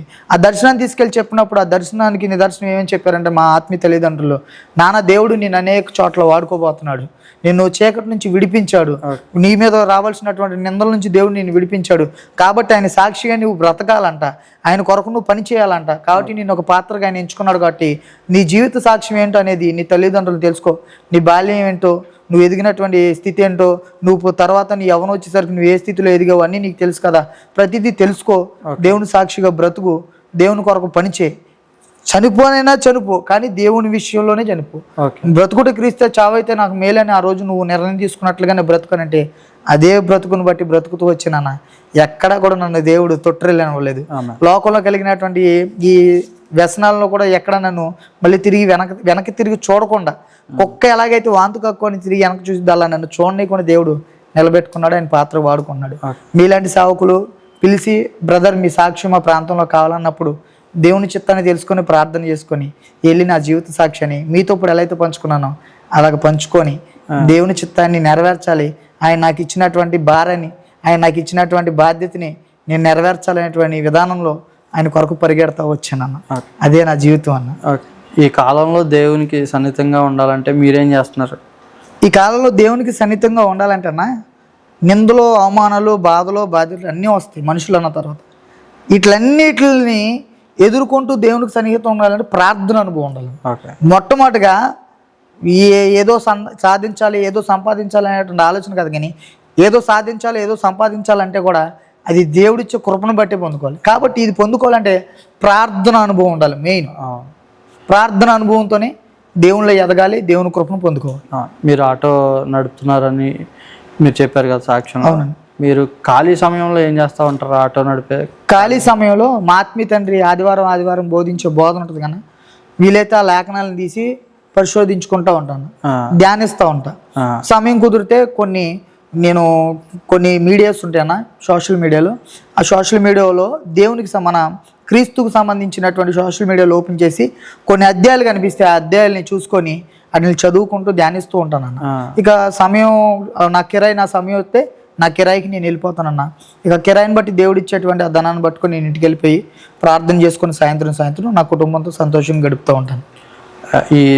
మీరు చెప్పిన సాక్ష్యాన్ని బట్టి మంచి స్నేహితుల్ని ఎలా ఎంచుకోవాలని మీరు చెప్తారు?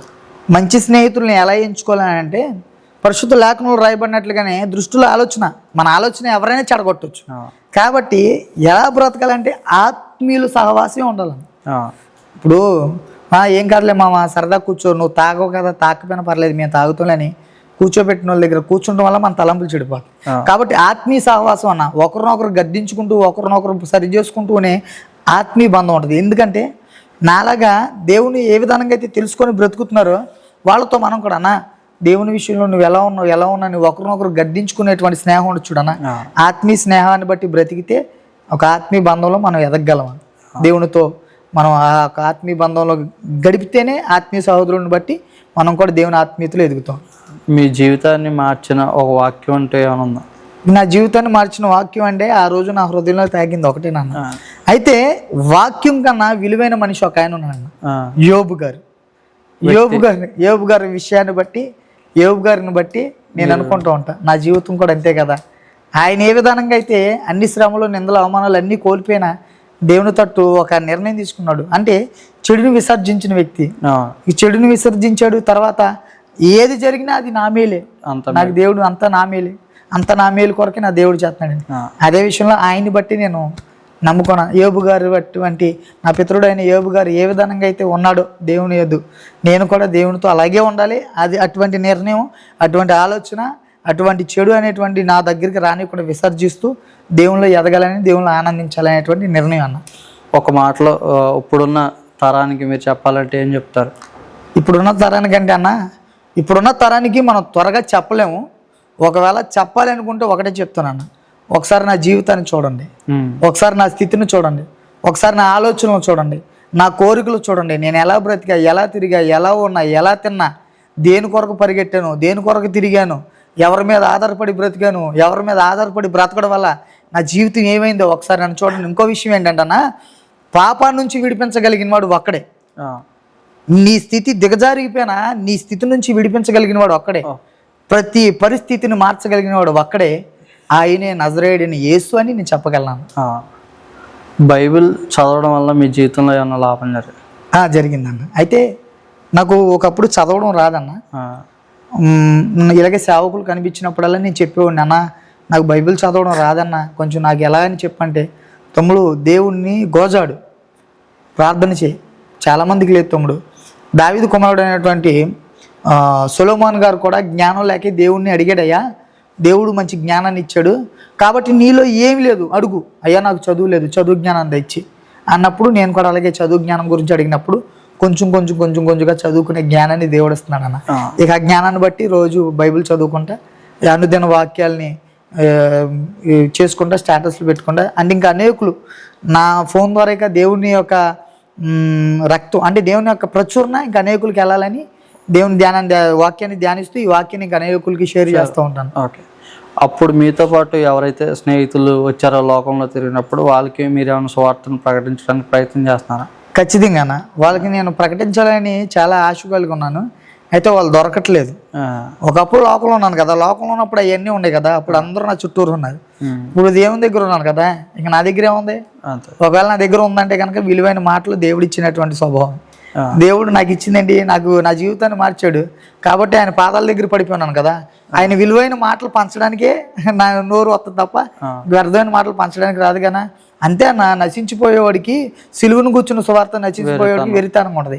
వారు నశించిపోతున్నారని చెప్పారే బాబు, నా జీవితంలో దేవుడు ఎన్నో చేశాడురా, నా జీవితం మీకు తెలుసు కదరా, నాతో తిరిగిన వాళ్ళే కదరా, నాతో కూర్చున్న వాళ్ళగారని చెప్తుంటే వింటలేదన్న. అసలు నా దగ్గరికే రావట్లా. ఒకవేళ నా దగ్గరికి వస్తే మాత్రం వాళ్ళకి ఎలా చెప్పాలో అలా వివరించి చెప్పి ఆయన గణపరచాలని ఆశ, కోరికతో నిలబడ్డాను. ఒక మాటలో చెప్పాలని మీ ఆత్మీయ తల్లిదండ్రుల గురించి ఏం చెప్తారా? మా ఆత్మీయ తల్లిదండ్రులు అసలు చాలా అంటే చాలా, నాకు చాలా ఆనందం అన్న వారిని చూసినప్పుడు. ఆత్మీయ తల్లిదండ్రులు శరీరబంధంగా నా తల్లిదండ్రులను ఎలా అయితే ప్రేమించానో మా ఆత్మీయ తల్లిదండ్రులను కూడా నేను చాలా ప్రేమిస్తాను. ఎందుకంటే నాకు తెలీదు క్రీస్తు అంటే ఎవరు. నా భార్య ప్రార్థించగా ఆ క్రీస్తుని వెతకడం తెలిసింది. తర్వాత ఆత్మీయ జీవితంలోకి వచ్చిన తర్వాత క్రీస్తులు ఎలా బ్రతకాలి, ఈ క్రీస్తులు ఎలా బ్రతకాలి, క్రీస్తుతో ఎలా ఉండాలి, దేవుని పాదాల దగ్గర మనం ఎలా ఉండాలి, దేవునితో అనుబంధం ఎలా ఉండాలి అనేది మా ఆత్మీయ తల్లిదండ్రుల సహవాసాన్ని బట్టి నాకు తెలిసిందన్న. ఇంకొకటి, నాకు ఏ బాధ వచ్చినా నా కొరకు కన్నీరు విడిచి ప్రార్థించేవారు.